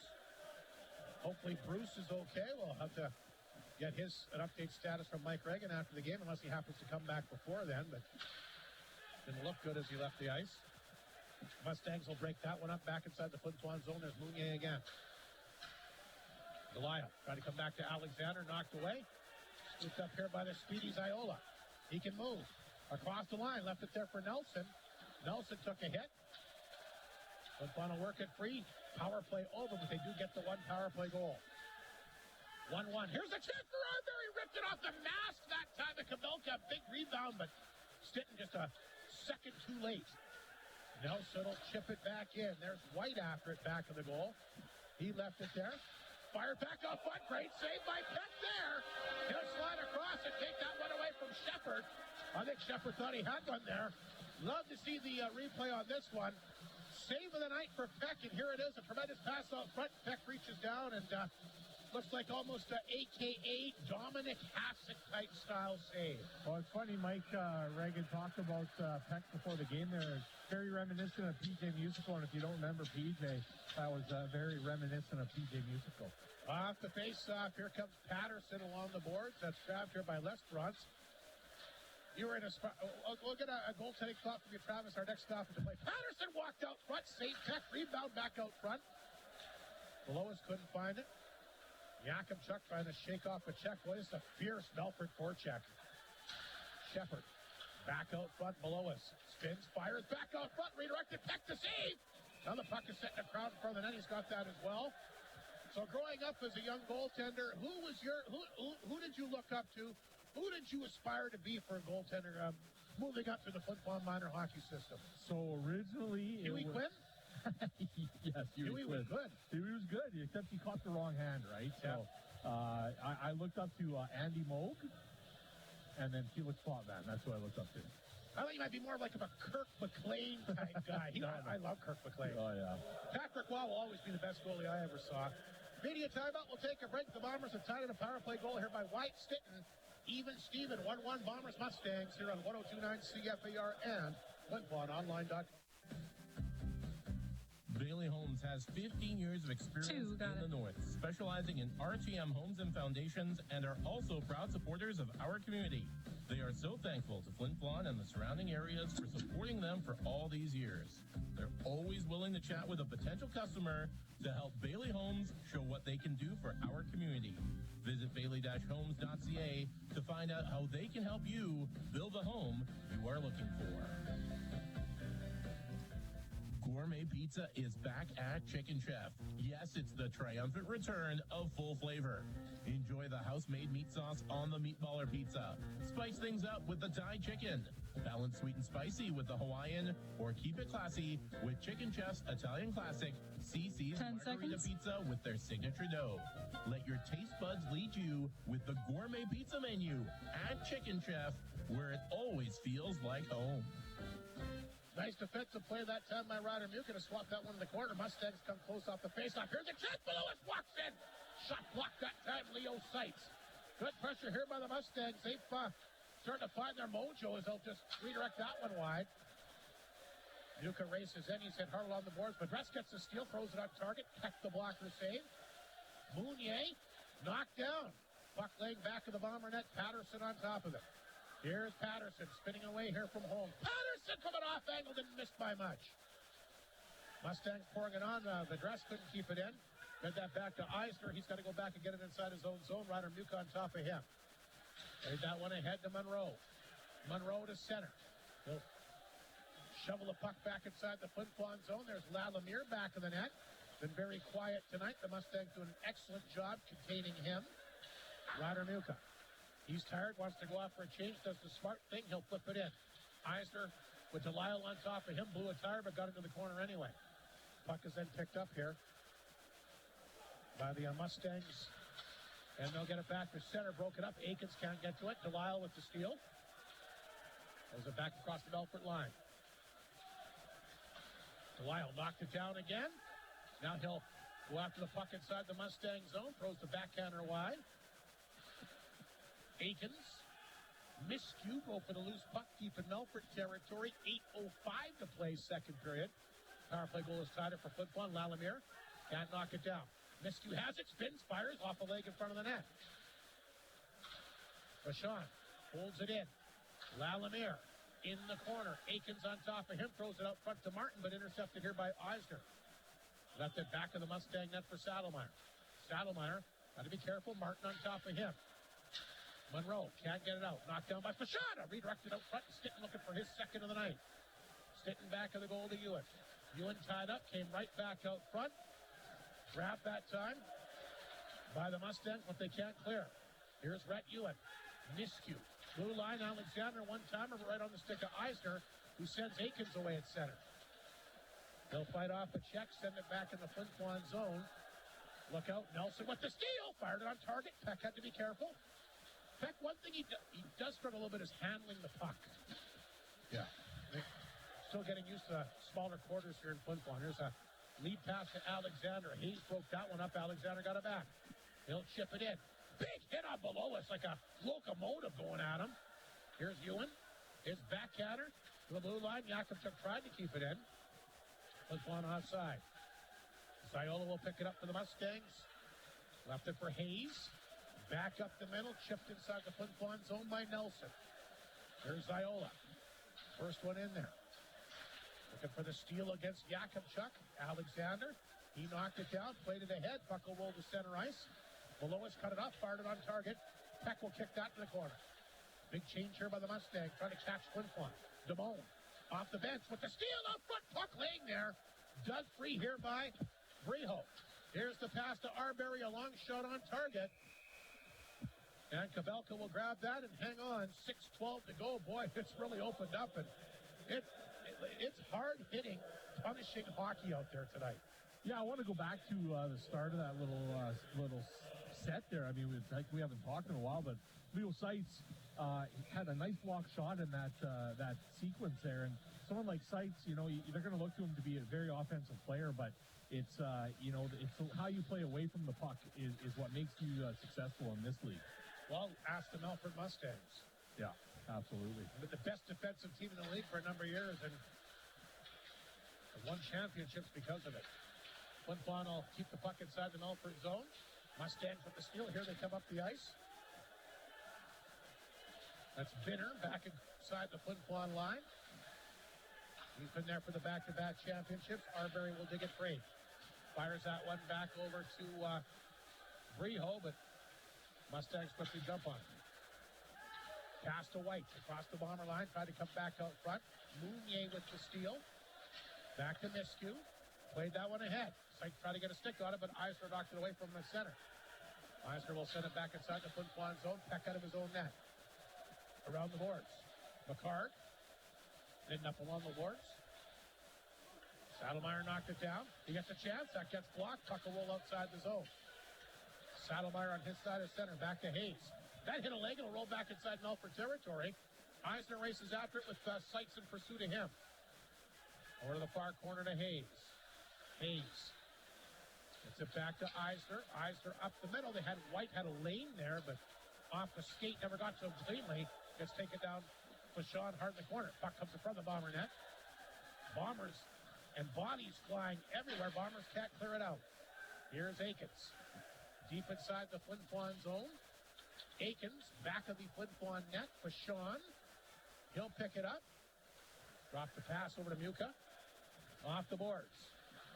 Big hit there. Yakimchuk steps into his guy. Vedres, but they're offside. 4:26 to play. In the second period, the Mustangs getting a few more shots. Still well in Flin Flon's favor, 27-11, as we take a look what's happening out of town here tonight. McDonald's out of town scoreboard. Weyburn a 2-1 lead on Escodan. That's now after one. Melville Humboldt scoreless in the opening period. Likewise, Kindersley Warman. And Nipwood Larange just underway scoreless as well. As the Ice Wolves still looking for that elusive first victory of the year. Shepard against Delisle. Faced off outside the Melfort blue line. 1-1 here. Eisner's got the goal for the Mustangs. Stittons replied on the power play here for Flin Flon. Long shot set in. Peck will stop that. Holmes will get to it. Played it back to Mounier. Pass outside the zone for Martin. Off the tip of his stick, and then puck will come back to the Bomber blue line. Mounier. Send that one back to Delisle. Try to come back over to Lalamere. He's looking for some room. Knocked down by Mounier. Nice job to hold it in. Below it falls down. See if the Bombers can take advantage. Holmes, though, can't get to the puck. Lifted out, forces Mounier back at his own blue line. There's Delisle with Shepard on him. He'll get rid of it. Below us races forward inside his own zone. Gets a hold of it. Mounier knocked it down at center. Had to fire it back in. Hit Lalamere. Offside, blown down. 3:38 to go. And a very entertaining game here tonight, and a little bit different than what Flin Flon's seen. One of the few games where they haven't had a multiple goal lead at this juncture of the game. Well, and that's without effort tonight. I mean, they just one more little bounce their way here, and it definitely could be 3-1. Off the face-off, Eisner's got it. Here's Cox for the Mustangs. Killed the Bombers in the playoffs a couple of years ago. Very, very good two-way hockey player. Nelson in there. He gets drilled. Rhett Ewan will come up with the puck. Rhett Ewan the center. Taken down here by Hayes. And that's going to be what they might call a penalty here. It's an icing golf. I'm sure it was a penalty. Yeah. I think it was just a good defensive play. It was the man taking the man after he chipped playing the puck. Playing the man like you're supposed to. Absolutely. But go ahead, sorry. 3:13 to go, you're going to say? You in there, I mean, he prematurely got that puck away, and that's why it's an icing call. You got to get it just at least to the red and get it dumped in there. I mean, he was probably trying to come with speed and get that loose puck, but you got to get to the red. Viola gets Stinton faced off inside the Bomber zone. Melfort wins the draw. Cox back it, throws it out front. Ewan, though, will jump on it here for Flin Flon. He's quick to center. Hayes cut him off. Eisner. He'll pick up the puck inside his own zone up the boards here. Puck leg at the side. Here's the chance now. Out front for Ewan, and he can't get a stick on it. Viola there to save the day, and he'll skate with it back to center. Alexander dumped it back in. Kabelka leaves it back of the goal here for Eisner. Here comes Stinton racing after him. Quick pass to Cox. Cox to center. We'll flip it back inside the Flin Flon zone. Mounier will pick it up. Here's Mounier's quick pass. Muka onside. Tapped it to Lees. Lees tried to come back out front, but he got caught here. Nice defensive play that time, but Lee stays with it. Lee's back out front to Seitz. Can't get a stick on it. Grabbed here by Shepard. He'll flip it back inside the zone for Madras. Lee's bumped with him. Puck laying at the back of the Melfort net. It's on the back of the netting there, and nice effort by Lees is going to force a face-off now deep inside the Melfort zone. Yeah, I mean, Flin Flon had some opportunities, some chances there. Nuka takes down his guy, which I believe is Shepard in the corner. They were tangled up there. And you were mentioning, I guess, during the commercial break, we haven't seen Bruce come out of that locker room yet. I don't think he's coming back tonight. No, it didn't look that way. But we'll see what happens. Like you said, tough break. Signed him. I got him in the lineup tonight, and he takes that knee, and out he goes. Yeah, big body, and I mean, you can always use guys like that on the back end, right? Look, poise and calm back there for his first game in the Whitney Forum. Holmes holds it in the blue line. Shot on Kabelka. Got the glove on that one time. Did not scoop it up. Puck is lifted back off the glass, and Holmes has got to hurry as McCarg is barreling down on him. Up to Fashon. Puck bounces, comes outside the zone. McCarg will fire it in. Peck left it back of the Bomber net. Here's Fashon. Fashon bumped along the boards. Puck is laying inside Flin Flon territory. Leaves back to help out. Here's Holmes. They'll move it quickly to Nuka. Eisner on top of him. Eisner knocked it down. Back out front. Backhander. Good save. Peck. Puck is loose in front of the net again. Nuka will bounce it off the boards and get it out of harm's way. Belois comes to get it in the Melfort zone. 1:22 remaining here in this second period. The Mustangs have been definitely getting better as the game has gone on here. A 1-1 hockey game. Big hit there. Saddlemeyer and pancake. Here comes Breho. Back to Lesperance, but bumped off the play again. Eisner will pick it up deep in the Mustang zone. Played that ahead to the captain, Saddlemeyer, a hat-trick in last night's game. Can't knock it down in center. Here comes Arbery. Arbery across the Melfort line. Big hit there on Monroe as Lesperance took a run at him. Less than a minute to go. Yakubchuk will hammer it in. Kabelka left it back to the Melfort net. Look out, Lesperance is there. Goes it back up. Yakubchuk wires that one just wide. Mounier. Back of the goal here. Arbery knocked to the ice. Puck picked up by Monroe. Shovels it back to the Mustang net this time. Over to Eisner. Eisner along the boards. Lesperance will try to pin it up here. Good persistence here by Flin Flon late in the second period. Saddlemeyer digs it free. Eisner just gets it out. Yakubchuk to center will hammer it back in. 12 seconds remaining. Here comes Delisle. Delisle from an off angle, fanned on it. Gets it back. Nice pass out front to Yakubchuk. That one blocked in front, never made it to the Mustang net. Bombers got to hurry, but they're going to run out of time. But a great play by Delisle in the corner. I remember talking with Mike off the air yesterday on the bus about Delisle because I know he was excited that he was going to be making his debut last night. So what kind of a player is he? He says, smart. Yeah. Playmaker. You notice what happened there? He fanned on it, got it back, and able to set up a pretty nice chance. So he's thinking all the time. Yeah, I mean, he's had a magnitude of opportunities here tonight for the most part, right? So, yeah, definitely a nice hockey player to have at this point, and unfortunately he wasn't able to showcase anything during the preseason. Bombers have tied things up. The team's trade goals here in the second period. We'll take a break. We'll come back with the second intermission show straight ahead for the North of 53 Consumers Go-On. Bombers Mustangs even once again here at the one and only Whitney Forum on 102.9 CFAR and FlinFlonOnline.com. Creighton Furniture understands that you don't want just any appliance or piece of furniture. 3 after this one. You want appliances and furniture that make a statement. And Creighton Furniture has what you need to create the feel, function, and features you want in your home, including great prices on upright freezers, retro fridges, and furniture with the colors you've been dreaming of. Make a statement by shopping at Creighton Furniture and Appliance Center, 688-7587. It's that time of year I love to head to Shane's. Black Friday deals are not just on Black Friday anymore. And at Shane's, I always know I'm going to find the perfect thing I really want. Getting the things I want on Black Friday deals Pure magic. Wow, look at the Black Friday deals. Love that party speaker. I've always wanted one of those. Tablets and laptops, furniture, and appliances with huge deals. I love shopping at Shane's. So convenient at the right price for the stuff I want and need. Shop Black Friday with Samsung and Shane's in the paw at the Atinica Mall. See you shopping at Shane's.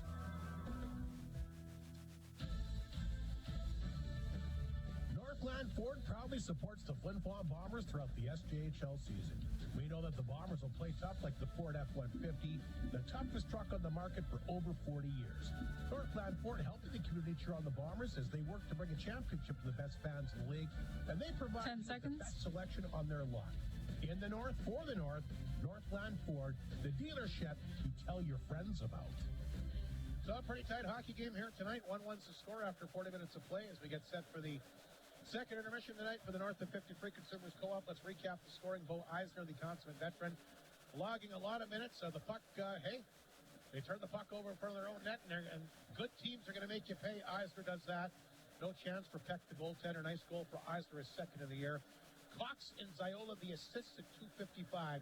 Giving the Mustangs, I think that was just their fourth shot of the game, and they're able to get a goal. At that point, yeah, it was. And it was a cough up behind the net, but Mounier got sandwiched by two Melfort Mustang forecheckers. And I mean, we've had a little bit of a repeat here tonight on the forecheck, talking about forecheck, and that was definitely generated. That goal was generated off the forecheck. Bombers take advantage of a 5-minute power play here tonight. An unfortunate knee on Bruce, and doesn't look like he's coming back tonight, but at least the Bombers were able to get one goal on it.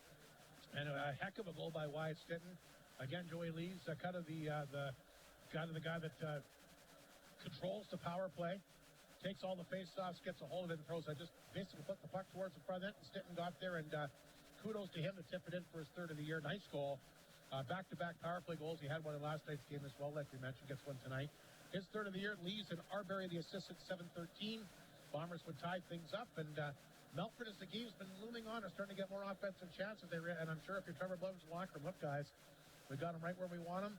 Continue to play physical, continue to throw the body. We'll have to turn the puck over and try to jump on another puck here. Yeah, I mean, you can look at the shots and think that Flin Flon is definitely outplaying Melfort, but that is, far from the case here. I think, a lot of shots maybe weren't registered in that second period here. I think Melfort probably has a few more and maybe a little generous on some Flin Flon shots.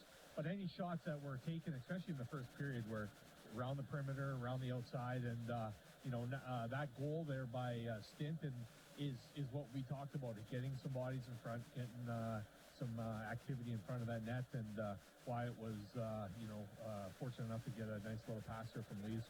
We talked about his speed heading into the game here tonight. He really showed that as he took off the front of the net. He's had some good chances since then as well. Shot 16-11 for Flin Flon in the second period. The Bombers a two-period total of 29. The Mustangs a two-period total of 14. We told you both these teams were 1-0 when they were tied after one period.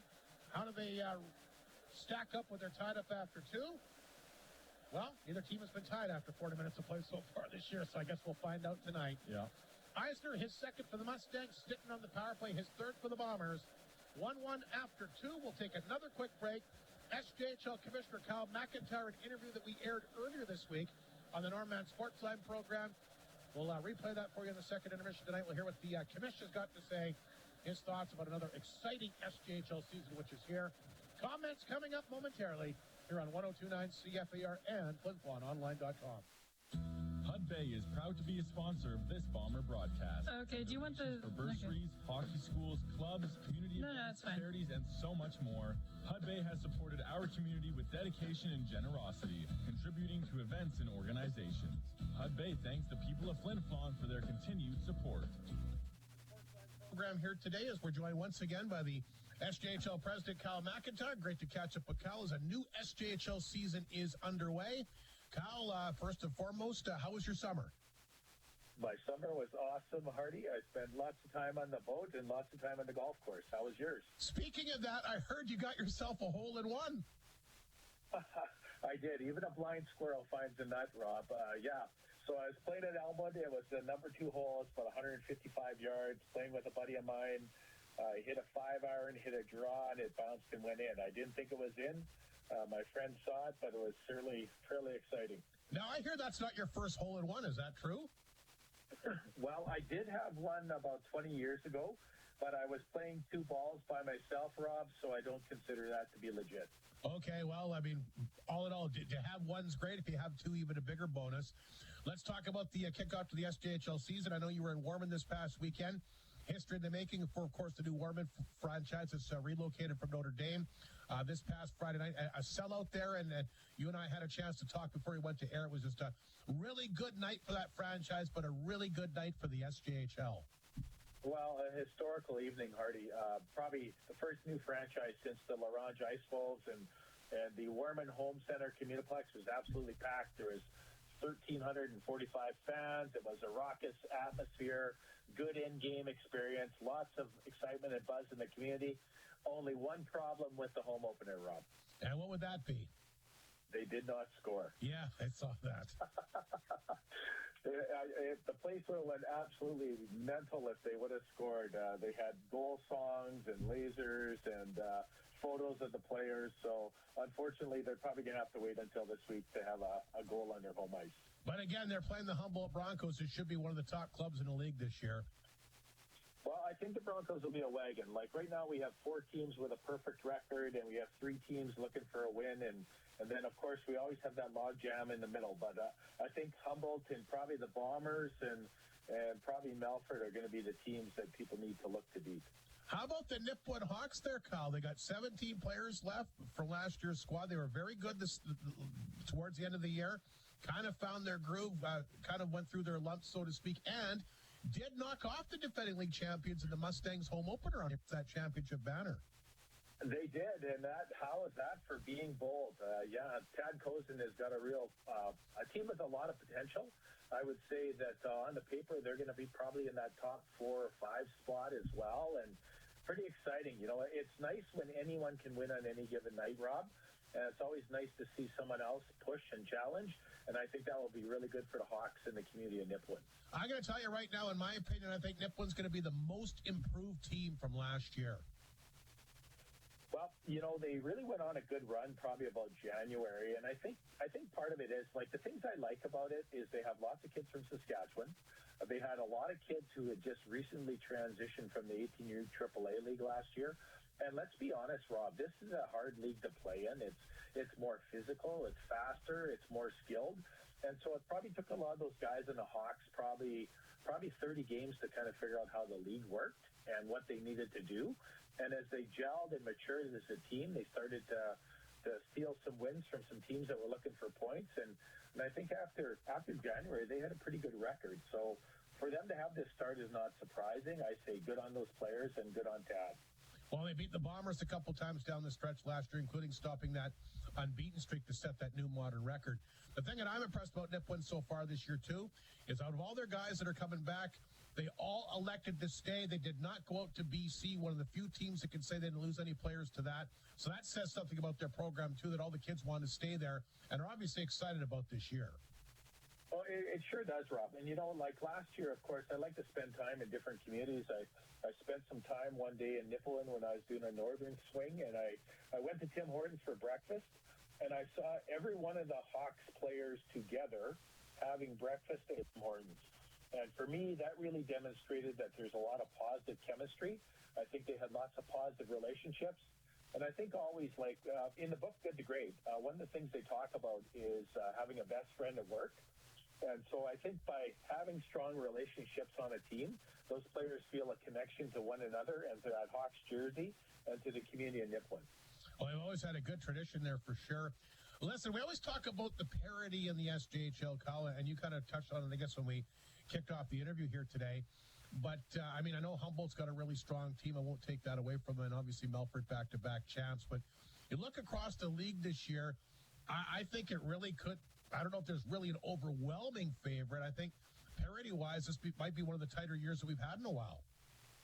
Well, you know, I mean, there's a lot of unknowns, right? And I mean, when I look through that Bomber roster, for example, I mean, you know, Joey Lies, he's off to a good start, and Wyatt Stinton is off to a good start, and Ryder Mucha, and then I look at the back end, you know, like Yakubchuk looks good, and you know, Marsden, he's a big kid. I like him.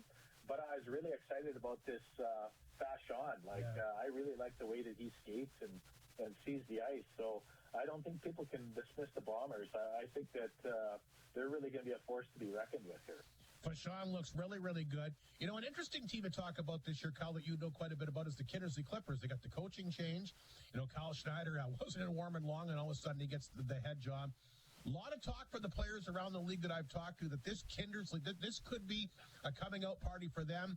They've been slowly getting better. They've been in the playoffs the last couple of years as the 8th seed, but they've gotten in. This might be a breakout year for them. Well, you know, the thing I would say about the Clippers is they have lots of depth, especially up front.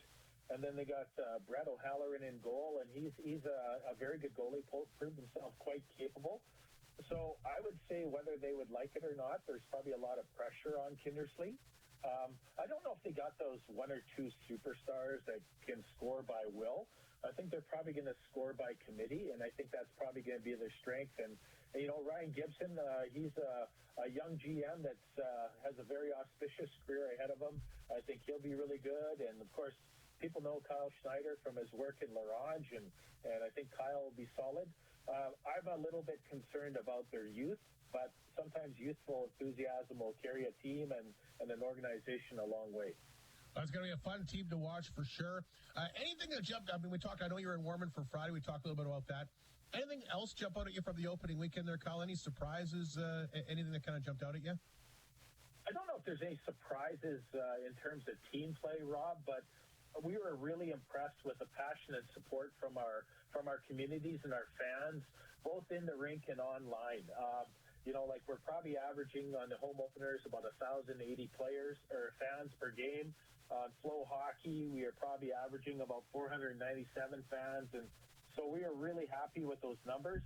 We're also really happy with our weekly season preview show.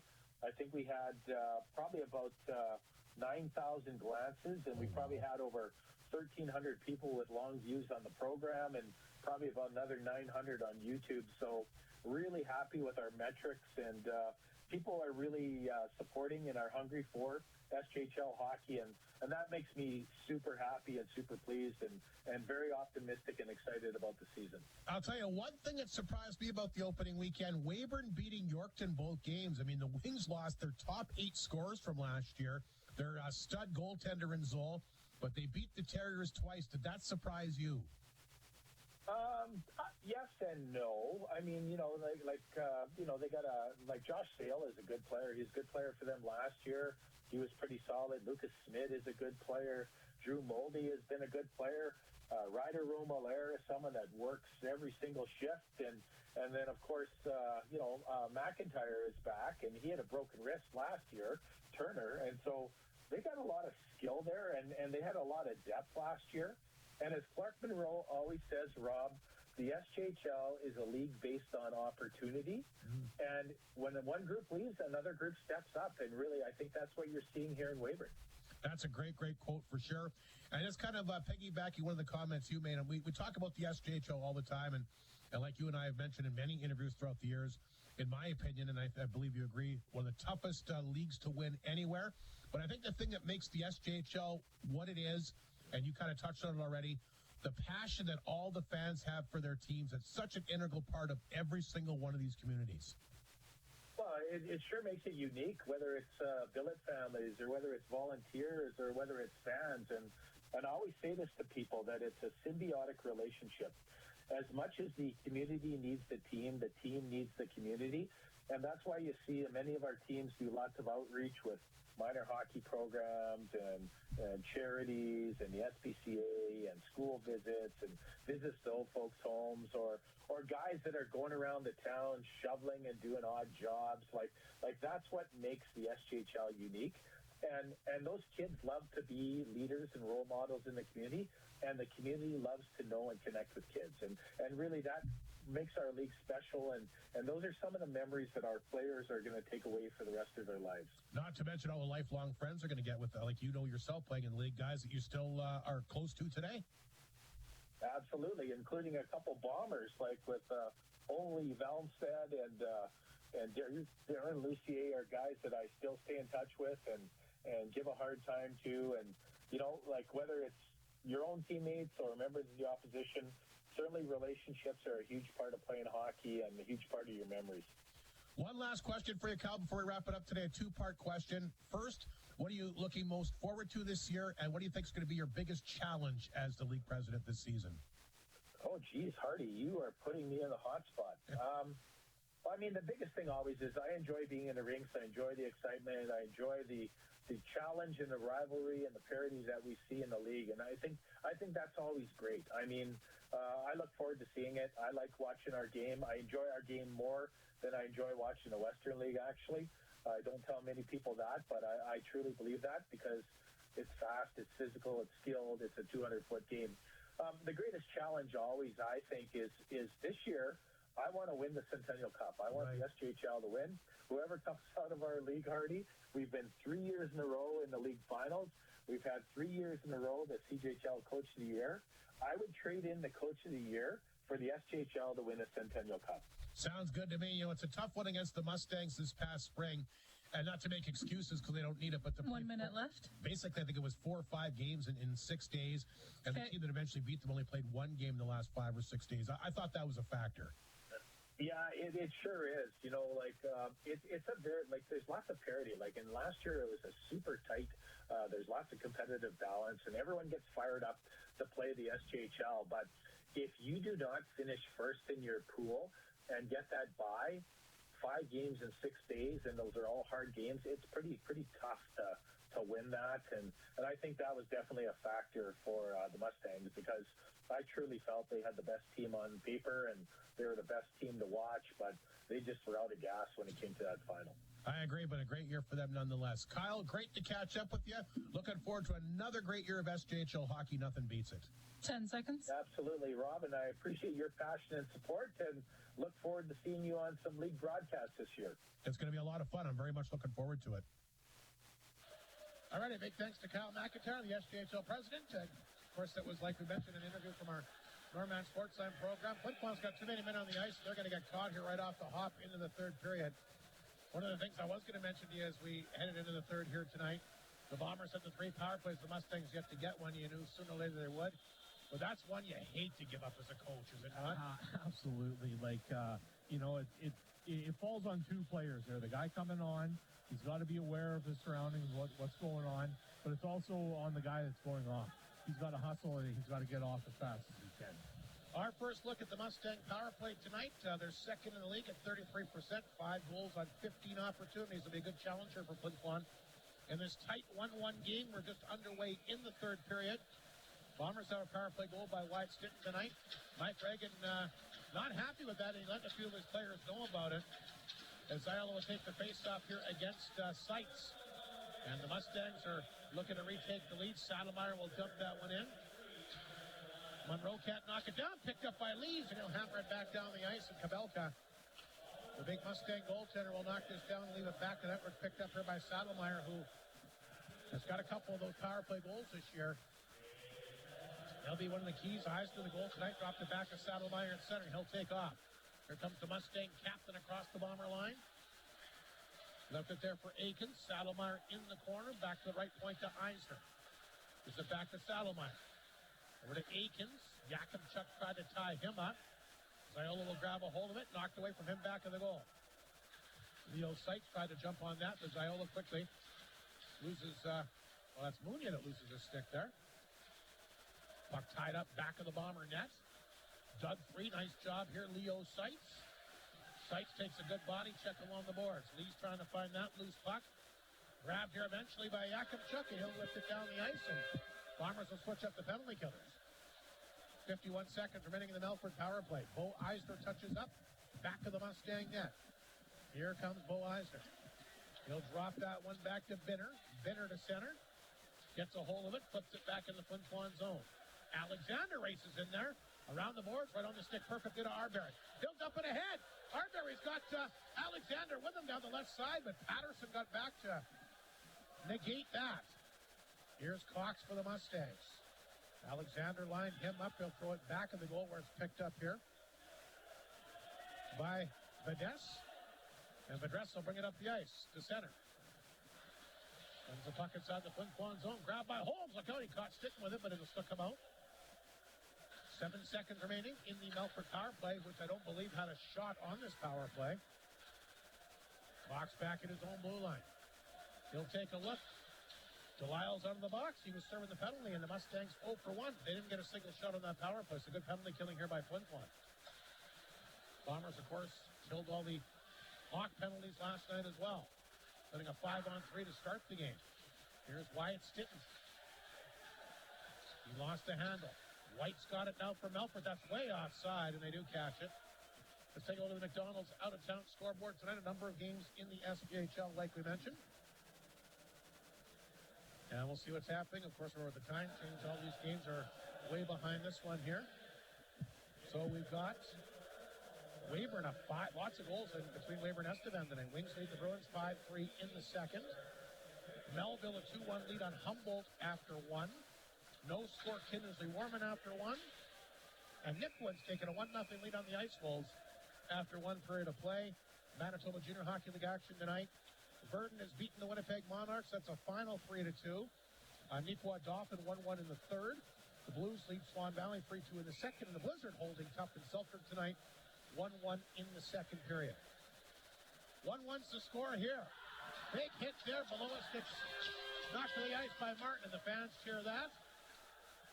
Puck back at the Bomber blue line. Delisle drop pass here to Martin, who's really liking these smaller quarters here.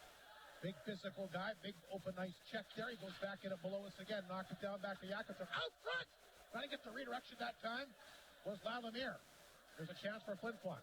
Walking in front of the net that time, Martin, but he can't get the shot away. Left point to Jakobchuk, blocked in front. And the Mustangs will clear it back to center. Flin Flon at their blue line. Joey leads. Flip that back to Jakobchuk. Jakobchuk's got it. Tried to headman that one to Martin, but Mustangs break it up. Here's Saddlemeyer. And the horn is going off for some reason here.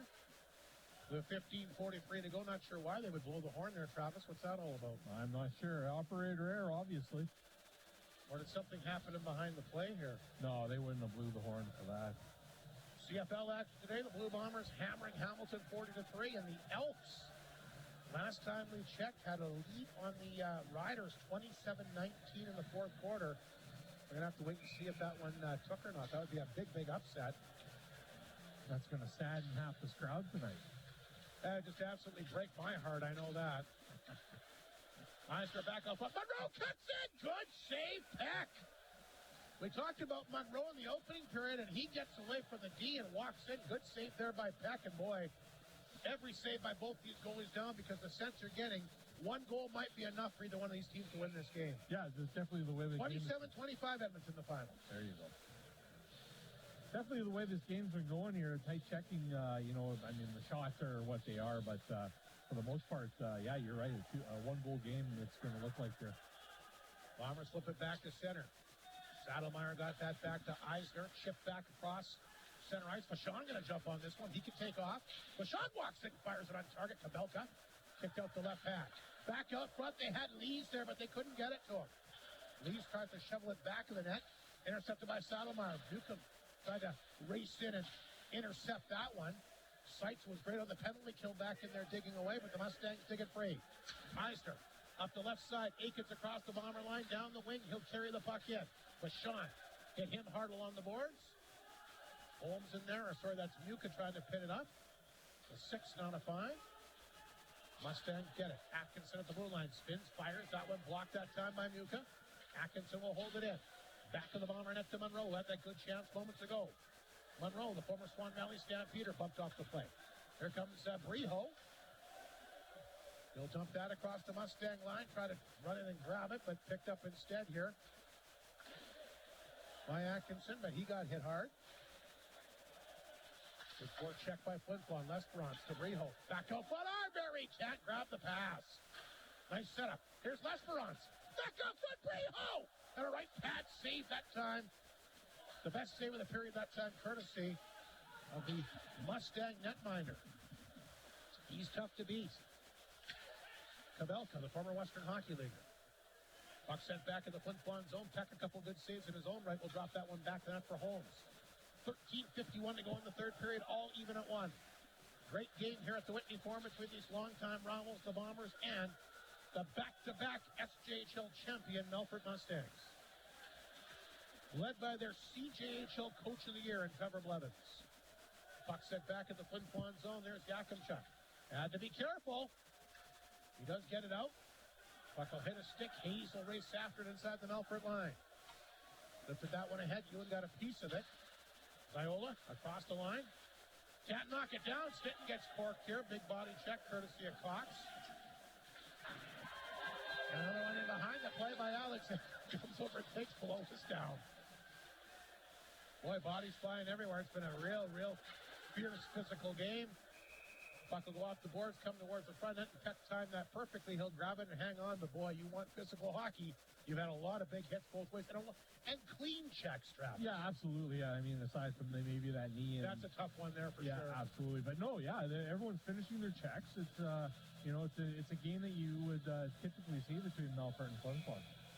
And Melfort likes to play those tight, low-scoring games. No, absolutely. That's their bread and butter. That's how they've won championships back-to-back years. Mustangs win this face-off. They'll throw it back in. Eisner will race after it. Looking for White back of the net. Look out, big hit again as Alexander steamrolls his guy.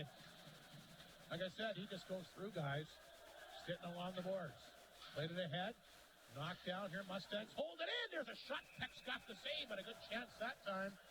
Quick release courtesy of Damone, who's been impressive in this game. And Peck stopped him. Earlier we talked about the rebound control of Kabelka. Well, Peck's been pretty darn good too.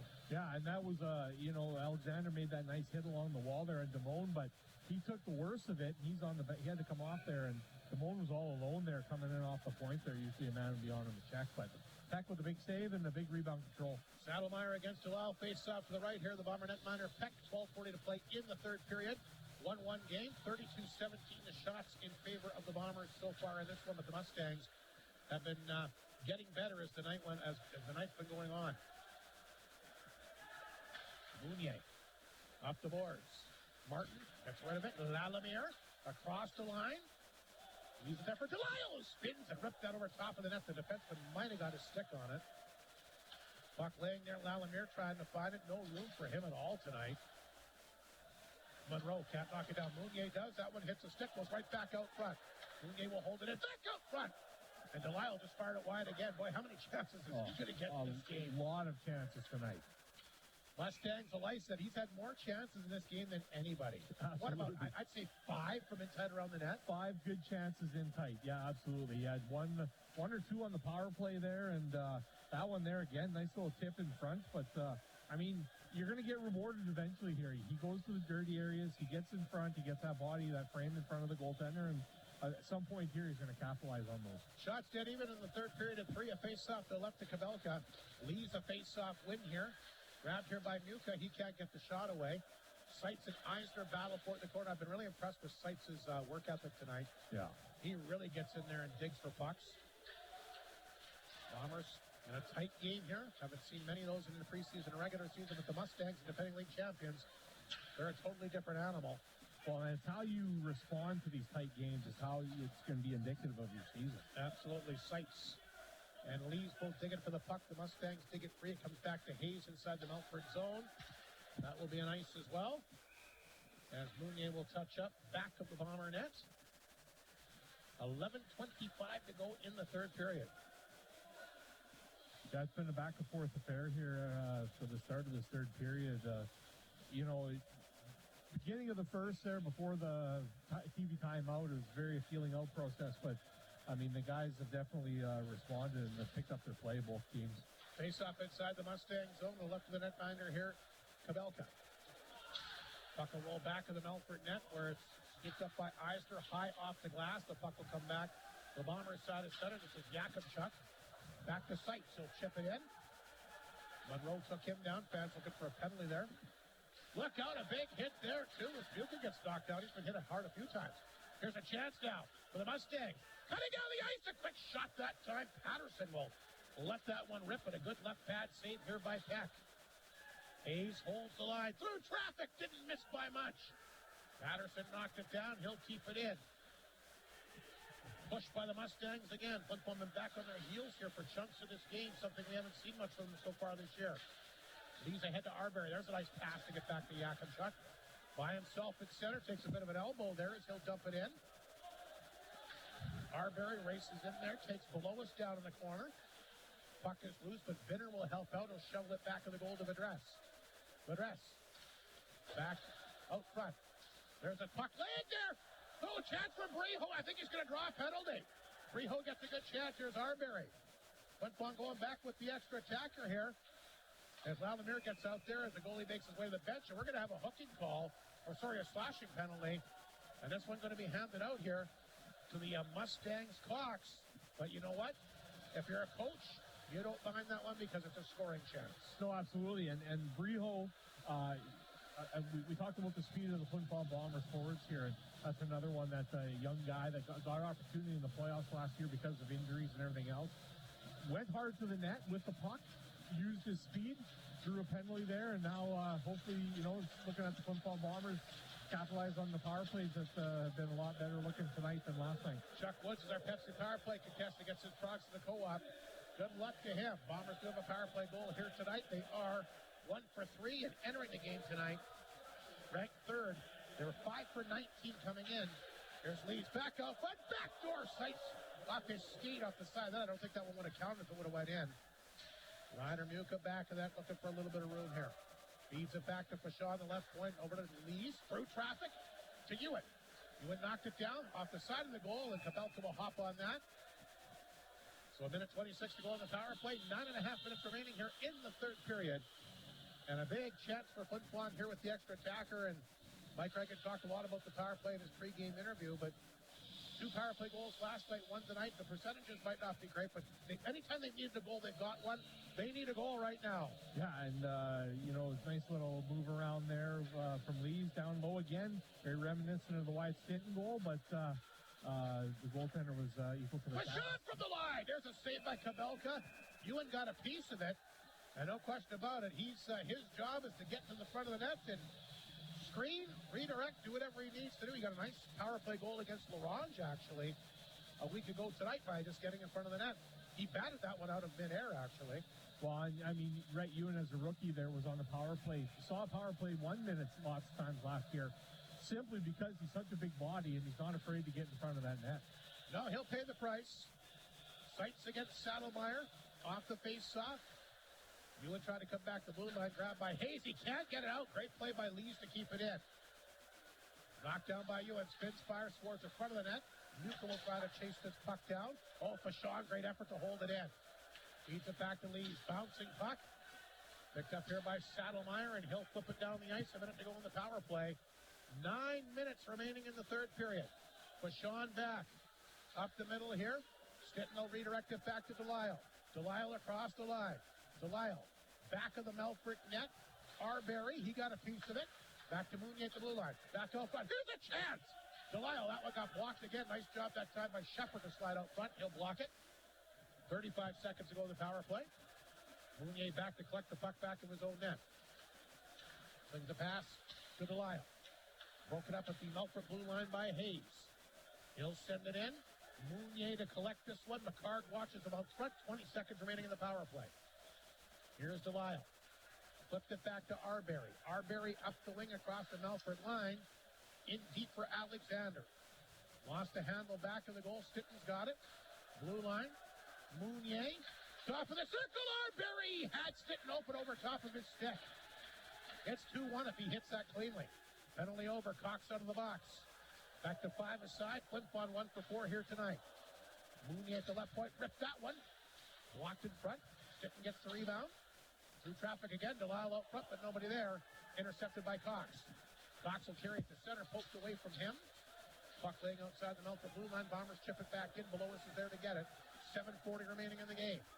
Belois looking for some new Mustangs on the ice. They're making a big change. He'll play it ahead. Breho got it. Flipped it back in the Mustang zone. Les Bronze races after it. Knocks this guy to the ice. It's Atkinson. Puck free. Back out front. Martin can't get a chance. Breho after it. And he fired that one wide. Breho gets it back. Knocked down by Nelson. Nelson played it ahead, broke it up at center ice. The Bombers will flip it back inside the Mustang zone. Here's Lesperance. Had to flip it back to his guy, but Ziola with the steal. Broke it up at the Bomber blue line. Both teams standing tall at their ends of the ice.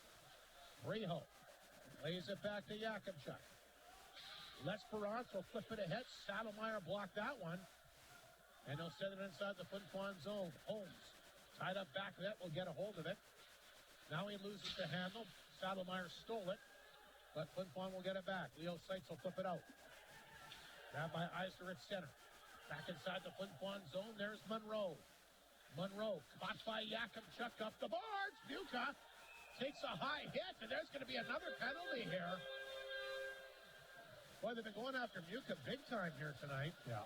And they're going to take another penalty here. Do you agree with this call, Travis? Absolutely. There was no trying to take separation from the puck. That was totally just trying to make the hit, and I think that was a good call. Fifth power play of the night for the Flin Flon Bombers coming up. Ron Dixon is going to be our Pepsi power play contestant. Gets his products at the Red Apple. Mustangs call a timeout. We'll do the same. 6.5 remaining. Big power play when we return here on 102.9 CFAR and FlinFlonOnline.com. The days get shorter, the leaves change color. Pumpkin spice goodies are at the North of 53 Co-op. After checking out the fresh produce, and before you see what's in the meat department, linger longer in the baking section. And look twice, as the Co-op has everything pumpkin spice. From cookies to cupcakes, in of course 10 seconds. Daddy of them all, the pumpkin pie. Cozy up to all that is fall at the North of 53 Co-op. You're at home there. So a big power play coming up for the Bombers here. The Mustangs, very smart play by Trevor Blevins to call the penalty kill. Guys are a little bit tired. Obviously, the guys he wants out there. So he's got the whiteboard out. And, again, the Bombers, an opportunity here with the extra attacker to try and get this go-ahead goal against this pesky Mustang club. Well, and I mean, this goes either way here. The momentum could swing either way here. A big kill is just as much as a big momentum Maybe swing. Melfort gets a power play here late. They've only had one of the entire game. Well, that too, right? But I mean, a big kill from the team gets the bench going. What I'm saying is the Bombers need to capitalize here because Melfort might get another chance yet. Correct. Ewan hooked up here. That almost could have been a penalty as well. When the Mustangs dig it free, they'll send it down the ice. And we mentioned the Melfort penalty kill. Actually, you would never know that they had the 12th ranked penalty kill coming into this game with how good they've been tonight. Lees up the right side will carry it deep in Melfort territory. Lees back of the goal to Ewan out of his reach. Buka, he'll race after it. Back of the goal for Ewan. Stood up, Shepard comes over, grabs it, and Fashawn. Nice job to keep it in. Masterful game for him, but that one dug free. And Lees holds up Patterson, and he can't get back. Here's the pass to center to Ewan. He'll tap it in. The dress takes a good hit, but gets rid of it. Minute 10 to go in the power play. Leo Seitz going to get a penalty here. He'll get the stick up high, and he'll take down, I believe, that's Binner, 25. And this could be a double minor here if he's cut. If he's cut, then I know the bench is calling for 5, but I mean, you're just retaliating on the other 5 there. That's all that is. But it was a play. I question whether it needed to be made or not, but it's just two bodies working hard. 5:36 to go. Binner's down here. And we'll see they only got 2 minutes up on the board. It's very similar to the hit that Muka just took to go on this power play. It's almost the same play. It's a interference call both ways. Absolutely a penalty. I don't know about it. I don't know about a 5, but definitely a 2-minute power play or a 1-minute power play when the Flin Flon Bombers. The Melfort penalty is done in 1:06. Well, we mentioned it. Benner's going to leave the ice here, so I'm not. Trevor Blevins wants 5 minutes. He's got 5. He's got the 5 fingers up, and he's screaming at the referee. Maybe I wonder if they're going to change their mind. No. Interference is the call. Yeah. It'll negate the penalty. Will be 4-on-4 for a minute 6. The Mustangs go to the power play for just the second time here tonight. Saddlemeyer, the Melfort captain, comes over to talk things over with the 2 officials here tonight. And I think this might be the first time tonight we've seen 4-on-4 hockey. Yeah, it definitely is. Boy, heck of a 50-50 tonight. Holy cow. $7,460. You get yourself a 50-50 ticket? I did. I didn't. I should have. Trevor Blevitt's not a happy camper. And it will be 4-on-4 for a minute 6. And the Mustangs, like we said, will get just their second power play here tonight. Big face-off inside the Flin Flon zone. As Ladimir, Mounier, having a bit of a conversation. Sitton's jumped in there as well, and so is Yakubchuk. Redress on the ice with Hayes. Shepard comes out there, and they're going to throw another new player out there as well. Get just some fresh legs out there. And we'll get joined by Nova Patterson. Had a good scoring chance here earlier in the period. Shepard to take the draw here against Wyatt Stitch inside the Flin Flon zone. Off the draw, here comes Yakubchuk quickly to center. Look out, Ladimir racing after it. Loose puck in Melfort territory. Yakubchuk races in there as he collides with Hayes. Puck just comes outside the line. Bombers grab it their side of center. 4-on-4 for another 48 seconds. This is Mounier. They'll send that pass to Mounier. Send that pass to Yakubchuk, back to Mounier. Sitton will come back and get it. He's got the Bomber goal tonight. He'll circle at his blue line. The center. Here comes Wyatt Stitton flying across the Melfort line. Stitton will carry it. Back out front to Yakubchuk. Yakubchuk. Mounier was covered, but he gets it over there, and Mounier does get rid of it. Shepard now will chip it out. Aikens picks it up for the Mustangs by himself and made a good move there on Mounier. Got the puck in deep. Aikens fights off another check off the side of the net. Good effort by him. Mustangs will be on the power play here in 10 seconds. Here's Yakubchuk back of his own net. Aikens in pursuit. Boy, that's a heck of a forecheck the Mustangs have. Pass to Ladimir. Melfort now on the power play. Flin Flon's got the puck, though. Ladimir to center. Back to Alexander, the quick shot. And Eister blocked that. Loose puck scooped up here right away. Mustangs in business. They'll feed it back to Saddlemeyer at center. Here comes Saddlemeyer. Gets a return pass, poked away, but grabbed at the side of the goal, tried to jam it in. Arbery got a piece of it. Now he's down on the ice. The Mustangs down. Arbery flipped it off the glass. Eister, the Mustang goal scorer, knocked it down. Holmes gets there quickly, and they'll dispose of the puck. 20 seconds remaining in the Melfort power play. Saddlemeyer back to get it. Arbery will watch him. He'll drop it back to the Melfort net. That's where Eister will grab it. Eisner drops it back. Saddlemeyer to center. The pass to Aikens. Bumped along the boards here by Fashon. Lees. He gets a hold of it. Does a nice job to get it out. That'll do it for the power play. And the Mustangs 0 for 2 here tonight as Sept will make his way back to the box. 3.5 minutes remaining in regulation. A 1-1 game. Eisner up the right side. We'll flip it back in Flin Flon territory. Chased it in deep. There's Delisle. Not sure where the puck is. Down he is. They'll flip it out. Vedress back to get it. Vedress lost a handle. Ladimir had a chance. It ended up hitting Nelson in the side of the head. He'll flip it out. Here's Cox. Yakubchuk tried to get over there and break it up, and he does. Makes a great defensive play. Martin to Ladimir at center. Ladimir will send it deep inside the Mustang zone. Here comes Delisle. Vedress picked this one off. Below us for the Mustangs, off the boards. And Flin Flon, Joey Lees has it.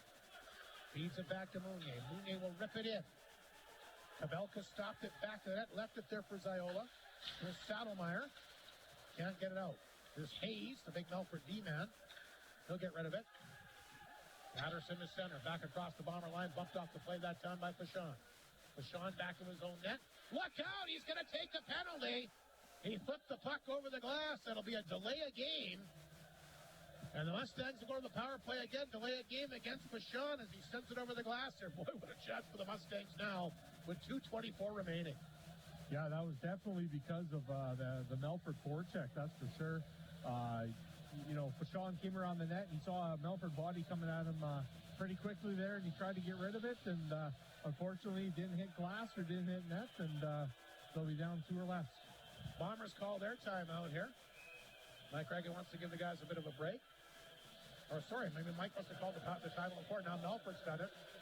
Yeah. Well, this could be the hockey game here. 2:24 remaining. 35-19 the shots. Flin Flon Mustangs will be just their second power play of a full 2 minutes, because last, remember, was only was just less than a minute. Yeah, that's right. Yeah, because, No, and again, like you said, but I mean, that's not a call that's a call that had to be made there. It's not, that's not a no-brainer. up or anything like that. It's, an unfortunate call, but, Fashon's probably one of your better penalty killing D-man, and unfortunately you're not going to be able to be on the ice there for 2 minutes or less. So we'll see what the Bombers can do here. Big penalty kill. Jim's Custom Doors and Windows, big penalty kill here at the end of the game. Melfort looking to take the lead. A 1-1 game. They battled Flin Flon very hard here tonight. Both these teams obviously considerably different rosters from last year's team. Kyle will take the face-off against Leo Seitz. The building comes alive, comes back to blue line of Saddlemeyer. He spins, fires. Look out. Monroe got a stick on it. Hit hard along the board by Mounier. Mustangs have it, though. Mounier after it. Lee's chopped at it. Nice job to get it out. Good job by Lee's to Seitz at center. And he'll dump it in. Here comes Kabelka out of the net. Hopped up over top of his stick. Seitz in there for Flin Flon. Will try to freeze it up. Zioli in there. Along with Saddlemeyer. They dig it free. Aikens has got it. And he takes off to center. Across the Bomber line. He'll carry it. And Monroe tripped up here. I think he ran into his own guy. Bombers can't clear it out, though. Mustangs hold it in. Eyes are at the blue line. Back out front. Poked away in the corner. Great play by Mounier. Mounier tied up by Aikens. There's Monroe. He'll be the dangerous one. Back to Saddlemeyer. Feeds it in tight. Aikens back up at Monroe. Broken up play. Signs it up. Sends it out front. I think Peck might have got a stick on it. Bombers poke it ahead. Leo Seitz after it. Just gets it out. Sitting looking for the break, but it's tipped away from him. Seitz gets it back. He'll rip it in. Kabelka back and then knocked it down. Had to be careful. Look out. Stinton got back there. Got a piece of it, but then he lost his balance. Here comes Bo Eisner. 45 seconds remaining in the Melfort power play. They'll dump it in deep. We have just over a minute remaining in this third period of this tight 1-1 hockey game. Defending league champs, a great effort here on the road at the Whitney Forum tonight.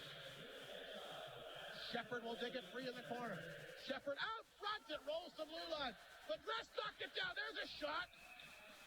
Arbery lost his stick, but Peck the save, and he'll hang on. 26 seconds to go on the power play. 50 seconds here in the third period. It remains a 1-1 game. The Mustangs coming close again. Yeah, their only really good opportunity on this power play, though, but Peck was, slid across there. It was a nice pass to the point. He was able to see it right from the stick and make a nice save and corral the rebound. Another face-off inside the Flin Flon zone. Lees will take the draw here. Mustangs win it. Back to blue line. It goes to Hayes. Hayes gets it in tight for Shepard.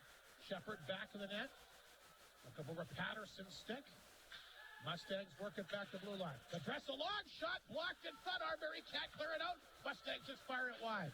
Here's Nelson. Back to the dress. A shot blocked in front of the net again. That one hit Shepard. And the Bombers will get it off the glass down the ice. That'll do it for the power play.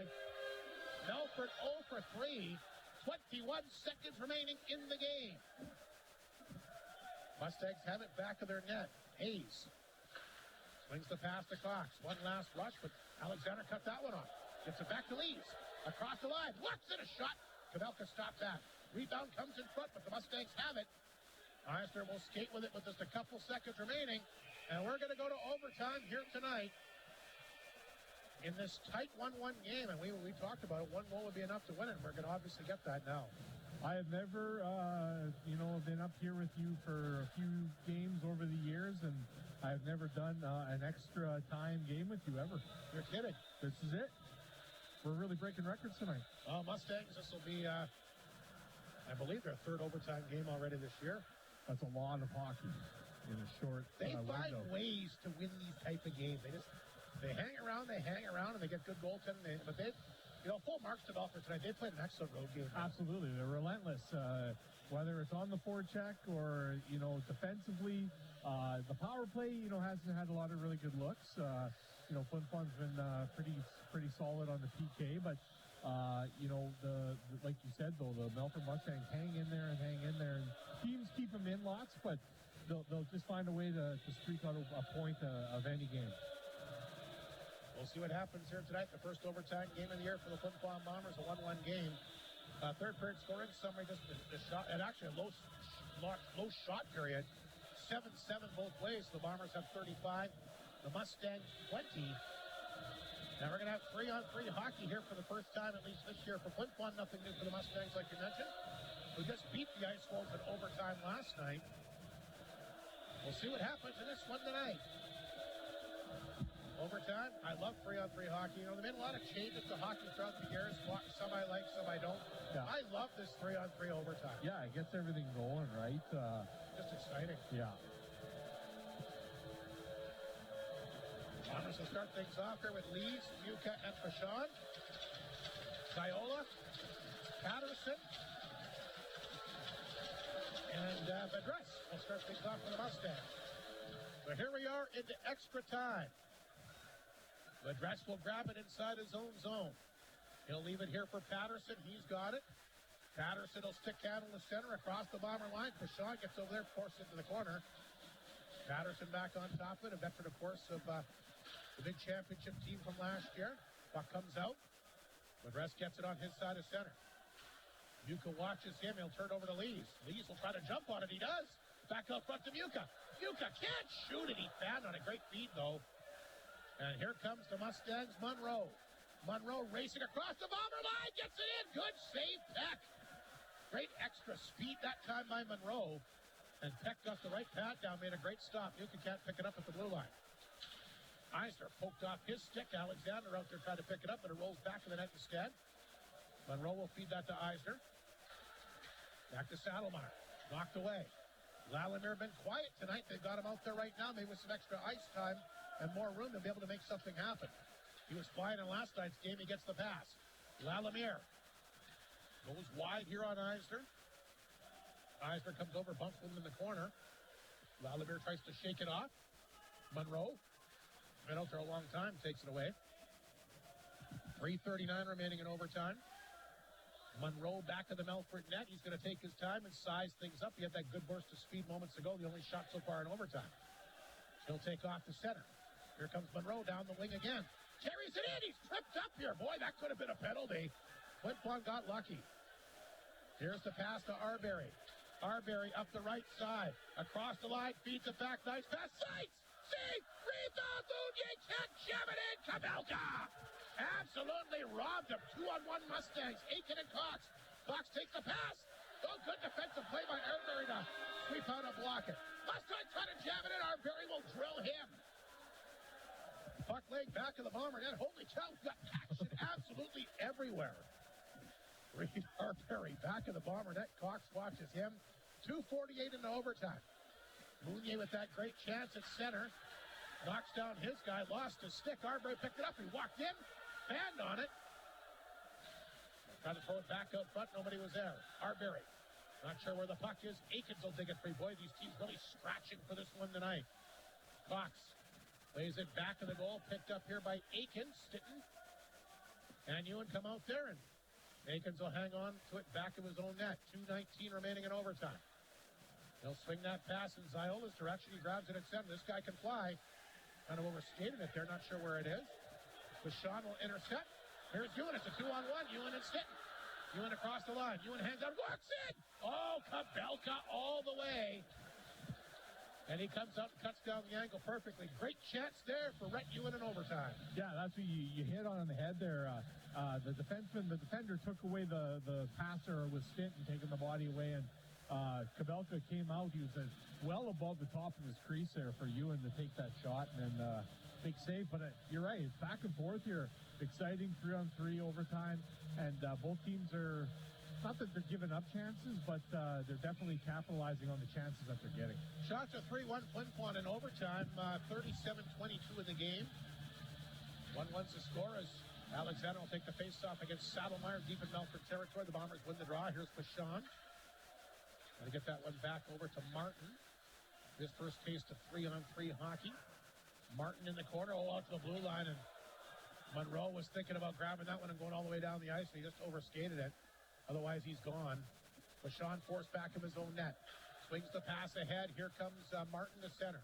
Martin tried to drop that one back. Alexander went right by it. Fashawn races back to get it again.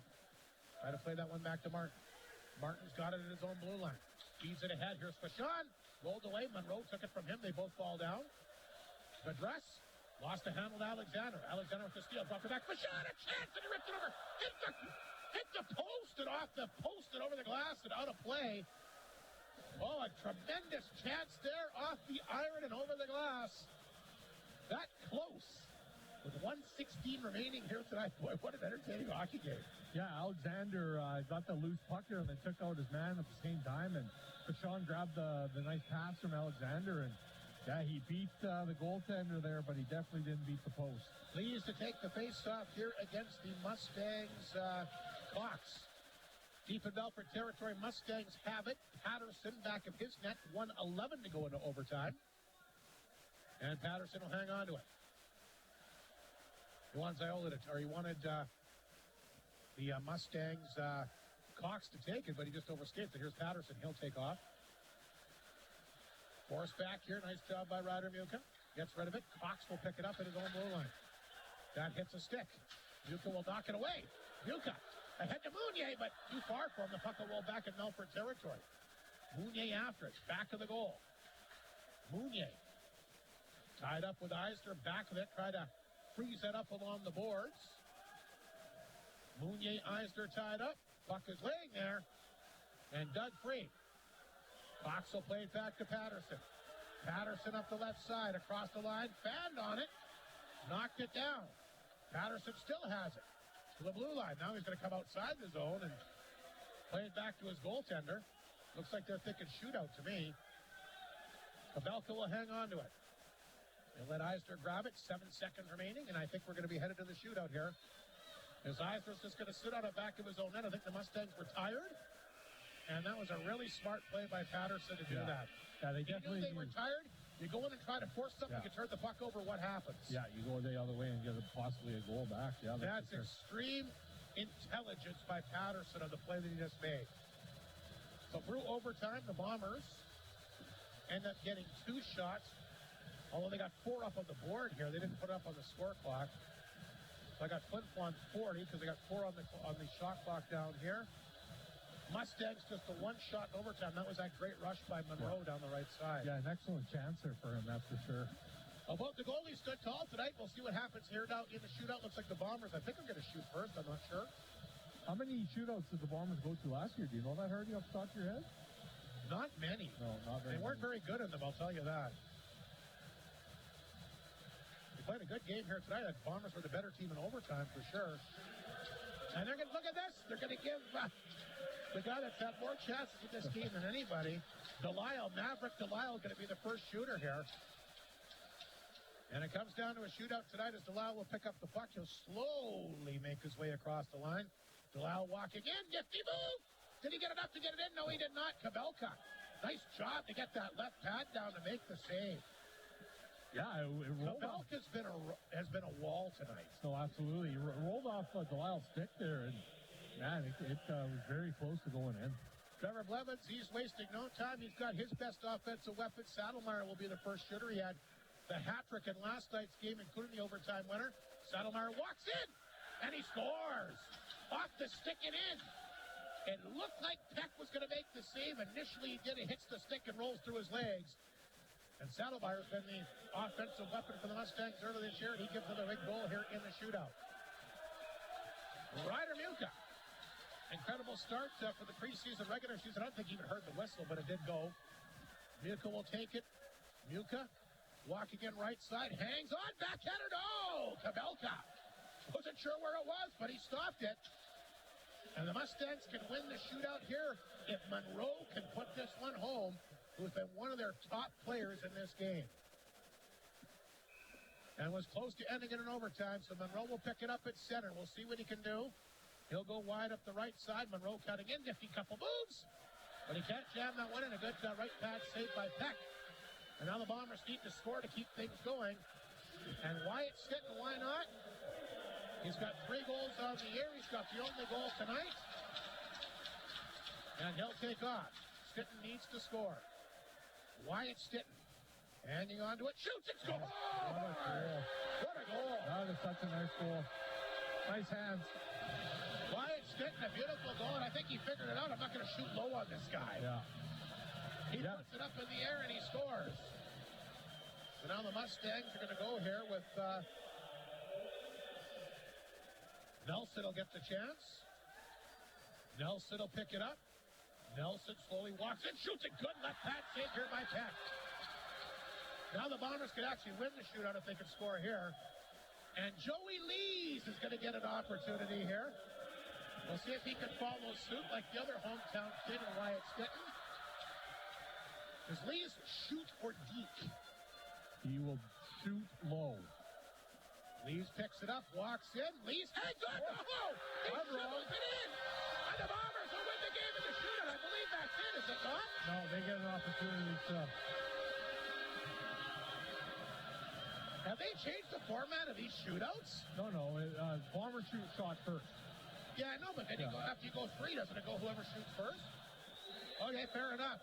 Not over yet, but a nice goal by Joey Lees. It did exactly what Wyatt Stinton did. Yeah, absolutely. Here comes Aikens. He does need to score to keep it going. Aikens, hearing the Bluebirds, walks in. He's can't put it in. Pick gets the Baba. And the Bombers will win it in the shootout here tonight.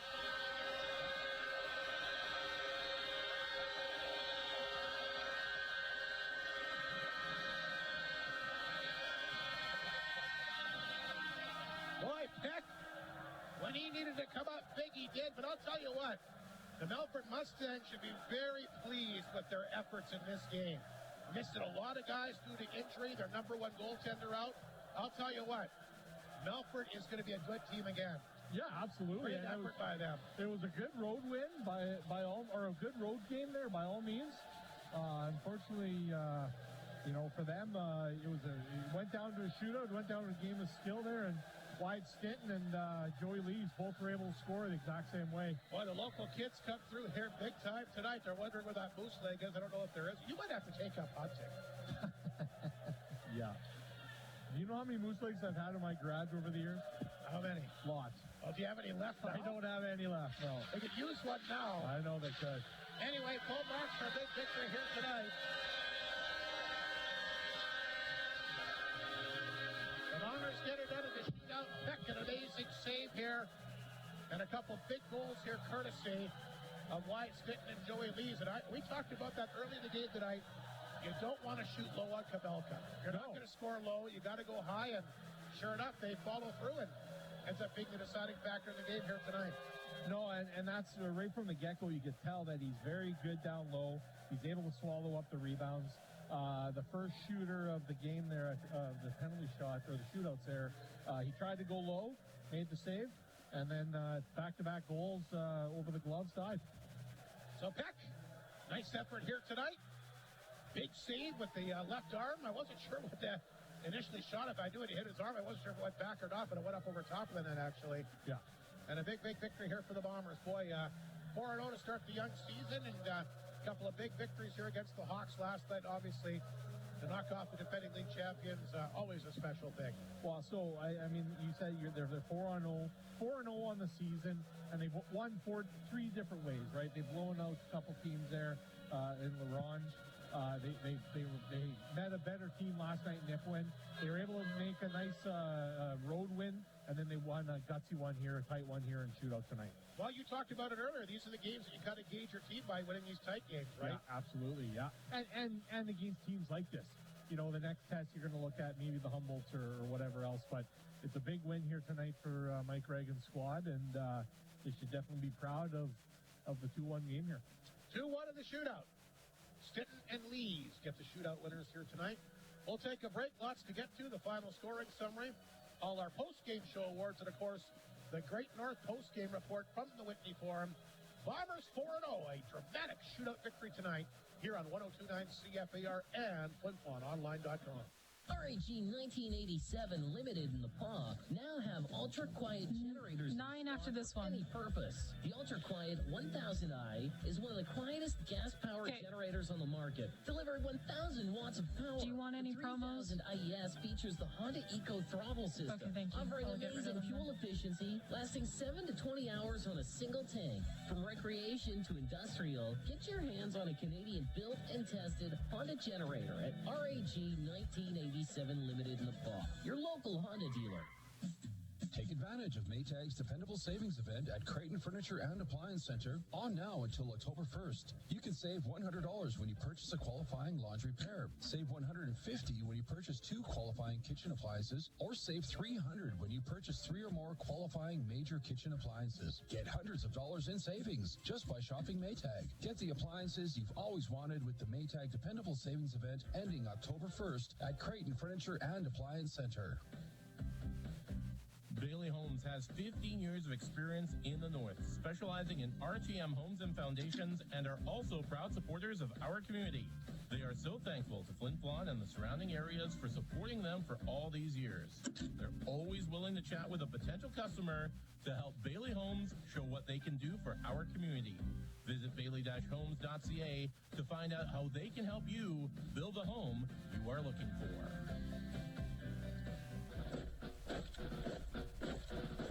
Attention! Why you smiling, Private? It's something funny to you? Sir, no, sir. I just had Jack Link's beef jerky, sir. Jack Link's beef jerky? Sir, yes, sir. 100% beef, 100% delicious, sir. Most convenient and delicious source of protein around? 10 seconds. Sir, yes, sir. Did you save any for me? Sir, no, sir. Gosh darn it, drop down and give me 20.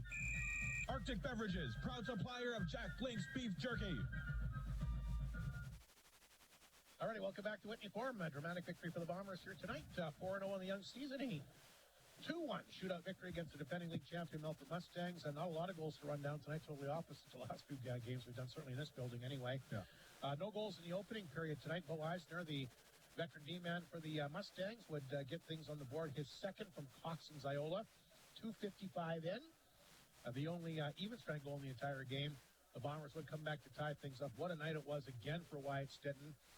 Power play goals in back-to-back games. His third of the year tonight. And he made it happen. Yeah, He's got the puck. He flipped it towards the front end. He just raced over there, grabbed it, and able to redirect it in for his third of the year. A terrific night for him. That would tie things up at 7-13. Leaves and Arbery the assists. No more offense, at least throughout regulation. 3-on-3 wouldn't solve anything. The Bombers did have the better of the chances, but the 2 goaltenders stand tall. It goes to the shootout, and the Bombers, the 2 local kids tonight, Joey Lees, gets the eventual shootout winner, but it was Wyatt Stinton who scored that big goal to keep it going. The first 2 Bomber shooters were stymied, and he tried something. You see, it's one thing, and when we talk about skill, we talk about speed. Yeah.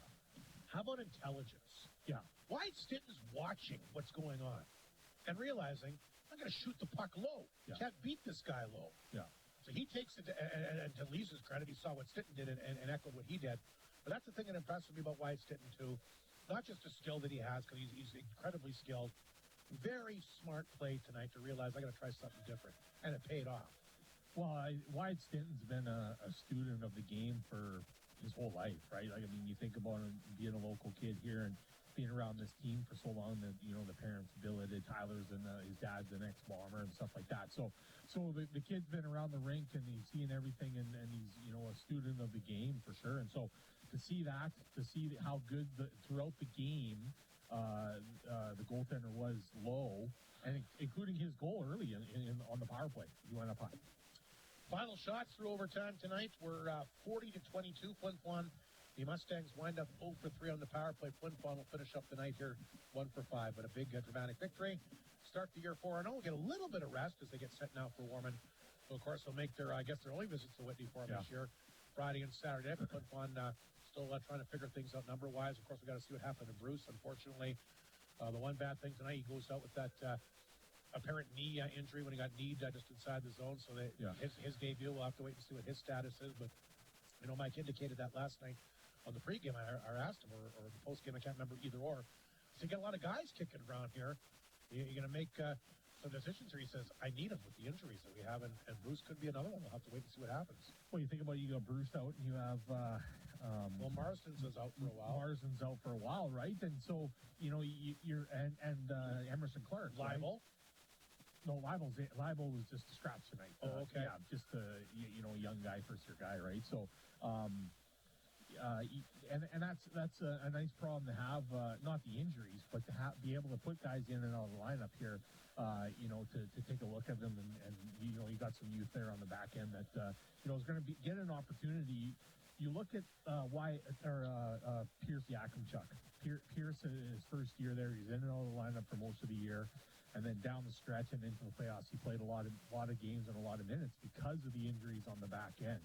And so that's these young guys that when they do get in, they got to make the best and make the do with the time that they do get. Take another quick break. Come back with the post-game show awards next. Mike Reagan's also on his way up to the booth. We'll chat with him too. But a big win for Flin Flon in the shootout tonight.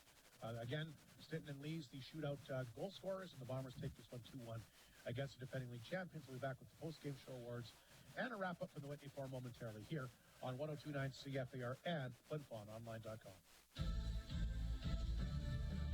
Northland Ford proudly supports Should be 5 after this one. SJHL season. We know that the Bombers will play tough like the Ford F-150, the toughest truck on the market for over 40 years.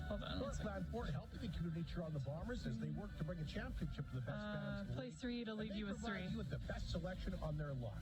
In the North, for the North, Northland Ford, the dealership you tell your friends about. The days get shorter, the leaves change color, and the pumpkin spice goodies are at the North of 53 Co-op. After checking out the fresh produce, and before you see what's in the meat department, linger longer in the baking section, and look twice, as the Co-op has everything pumpkin spice, from cookies to cupcakes, and of course the granddaddy of them all, the pumpkin pie. Cozy up to all that is fall at the North of 53 Co-op. You're at home there. Bay is proud to be a sponsor of this Bomber broadcast. From donations for bursaries, hockey schools, clubs, community events, charities, and so much 10 more. seconds. Hud Bay has supported our community with dedication and generosity, contributing to events and organizations. Hud Bay thanks the people of Flin Flon for their continued support. And welcome back to the Whitney Forum. Before we get to Mike Reagan, the Victoria's head coach here, Travis Rido's got our KFC 3-star selection. Let her buck. Okay, we're going to go with star number 3, Devin Peck, in the net there for the Flin Flon Bombers. Made 21 saves. He only had one shot against in overtime, and then a couple shots on the power play and stuff like that. Those are key saves. That one key save in overtime there to preserve the shutout or the win, and then obviously the 2 big saves there in the shootout as well. For my second star, I'm going to go with the Melfort Mustangs, Kason Kobelka. He definitely played an excellent game tonight. Like we talked about throughout the course of the broadcast, really solid along the ice. And if you saw the puck, he's definitely making the save, but his rebound control and everything else was spot on tonight. And kept them in the game, as far as the shots are concerned. So tough to beat. Absolutely. And so number 1 star, I could go a couple different ways here, but I'm going to go with local boy Wyatt Stinton. I thought he had an excellent game. First goal there, to make it 1-1 to tie it up there. It was excellent. And then obviously that shootout goal. With the pressure on. And a very nice goal nonetheless. So we're going to go with Wyatt Stinton there for the number 1 star. What do you like for a warrior of the game tonight? So I had a couple guys in mind. I thought Joey Lees had a really good game tonight. I thought he was we talked about the power play there and how he wasn't forcing shots and forcing plays tonight as I thought he did last night in that game. But I'm going to go with Leo Seitz. Aside from the call there late, that hit, I talked about Leo's, the type of guy that Leo is. He was a point-of-game guy before he came to Flin Flon with the rink program. So you're going to look at him to be the offense eventually down the stretch here. But it's the guys like that when they're young and they get they adjust the different ways, the different playing on this team.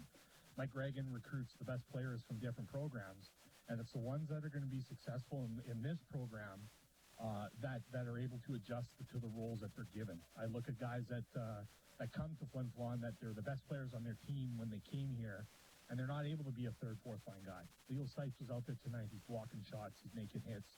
And I thought that he played an excellent game there, so he's my warrior of the game. Good pick for sure. Mike Reagan's with us, the Victoria's head coach. This team had to play this one a little bit tighter than they've had the last few games, but as a coach, Mike, these are the tight games that kind of define your team, do they not?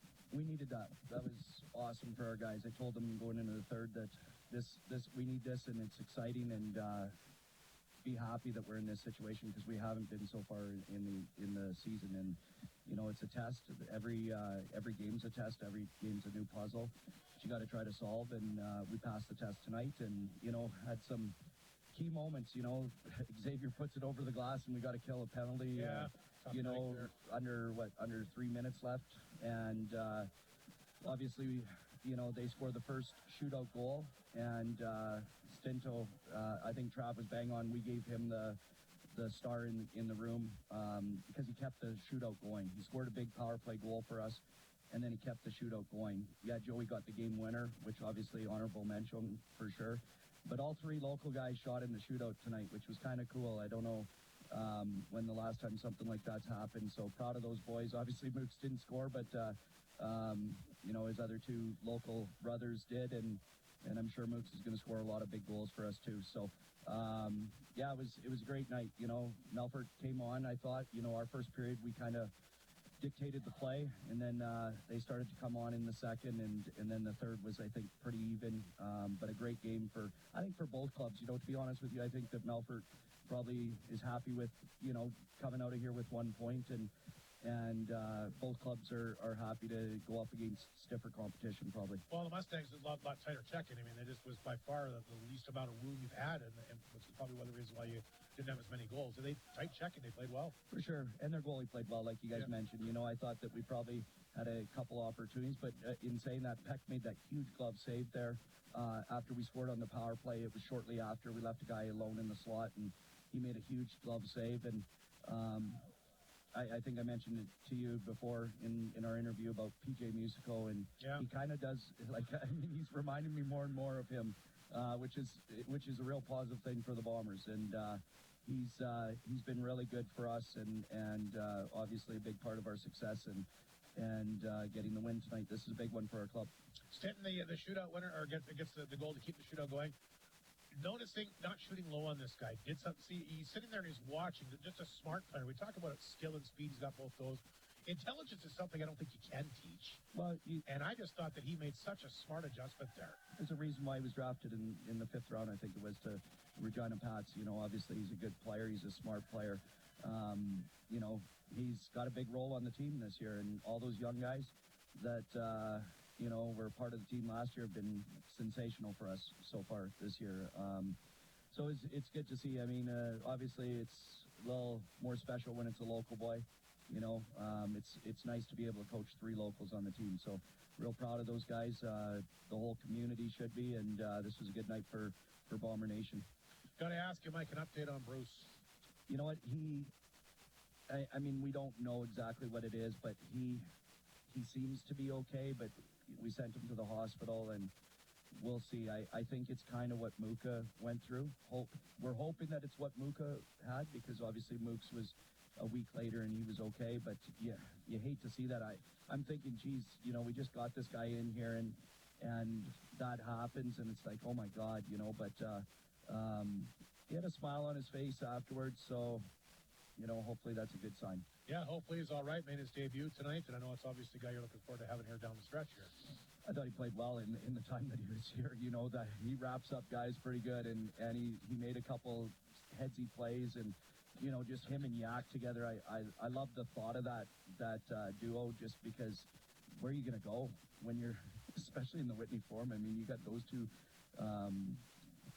monsters on you, and then once we get Mars in the lineup, I think that we're going to have a real tough decor to play against, and the young guys are doing great too. And I know that there's some guys that didn't play this weekend that probably any other year they'd be in the lineup, and it's a nice problem to have. We've got some really good young players here, and excited about the tough decisions that we have to make going forward. Well, you get a little bit of a break now, Mike. You got Warman coming in. You're only 2 home games of October coming up Friday and Saturday. The new Warman Wolverines will be here in for those 2 games. Well, that's why this weekend was so big for us. If we lose both games, we're 2-2, and we've got 2 home games, and then we're on the road for the entire October.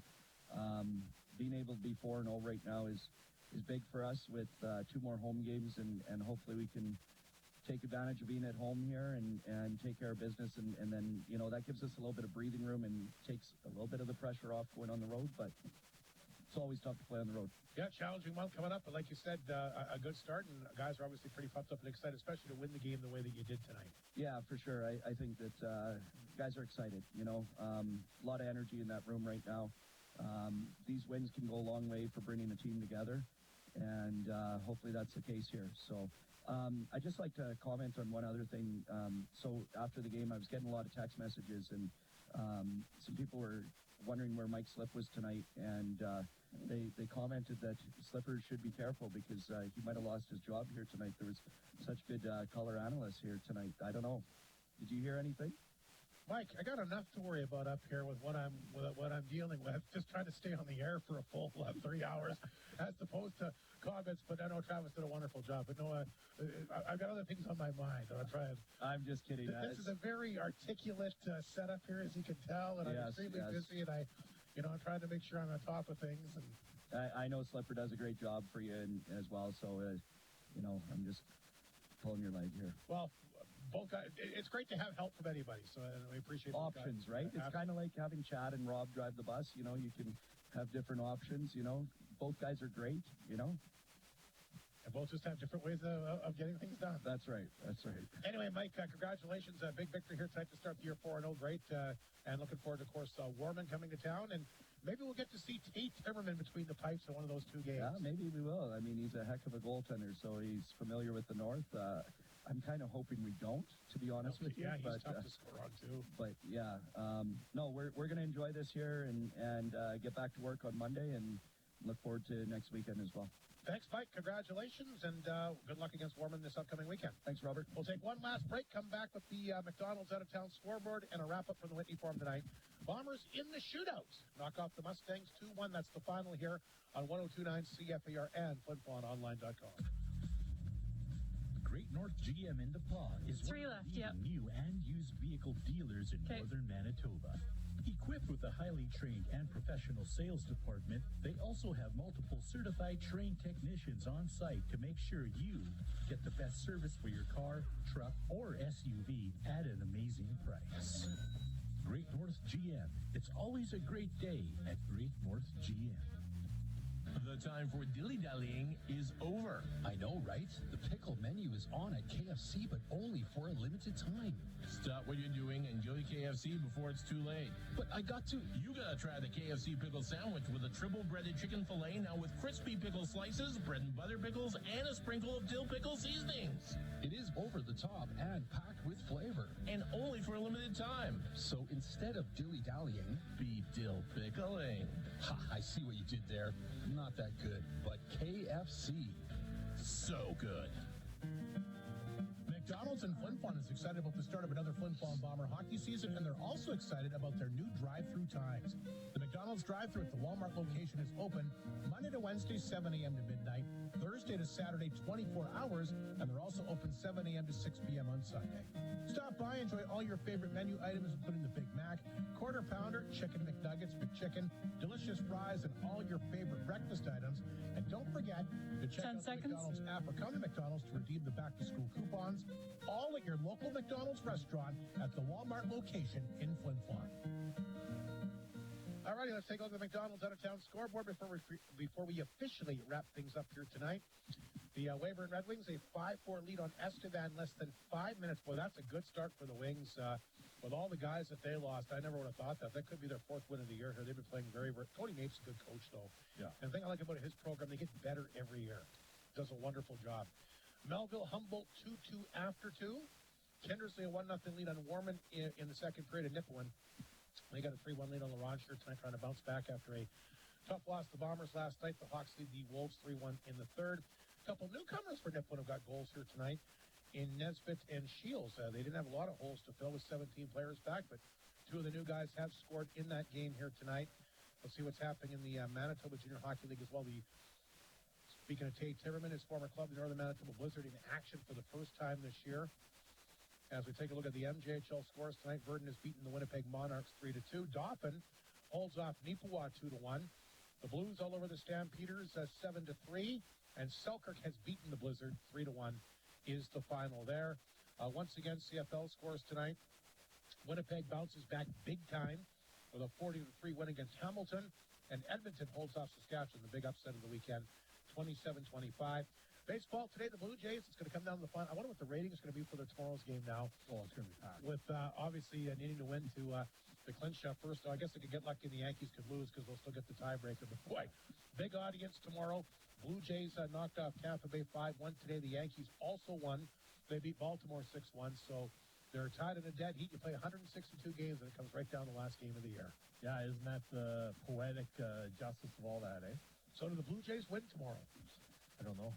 I can't say. I don't know for sure. Who's on the bump, you know? I think Gosman's pitching. They didn't want to use him tomorrow, but they have no choice. They got no choice now. No, absolutely, yeah. And they need to hope they win because I told you, Scherzer apparently is dialed in to pitch the first game of the wild card. Yeah. Don't like the odds. No, absolutely not. Anyway, we'll see what happens with that. Travis, any closing comments before we wrap things up here at the Whitney Forum tonight? No, I think we really said it all there, Hardy. I appreciate you having me up again. I always enjoy our time up here. And, yeah, anytime. Let me know. Thanks a lot for helping out. We appreciate it. I'm sure we'll get you on the broadcast a few more times here throughout the season. So for sure. Thanks for your analysis. Thanks for coming up. I enjoyed it. Yeah, no, absolutely. I got to get to bed there because I got the Vikings are on at 8:30 in the morning here. Who do they play? They got the Steelers in Ireland. Oh, First wow. game in Ireland, NFL game in Ireland. So should be a lot of fun. Absolutely. Love Sundays. Love the NFL. Yeah. That's going to do it from our broadcast tonight. A big thanks to color commentator Travis Ryder, as well to Mike Reagan and Trevor Blevins for their comments before and after the game here tonight. Leo Seitz, our Creighton Pizza player profile in the opening intermission. And again, great to catch up with the SJHL Commissioner Kyle McIntyre joining us in the second intermission tonight. Final score in the shootout, the Bombers go to 4-0 as they knock off the Melfort Mustangs 2-1.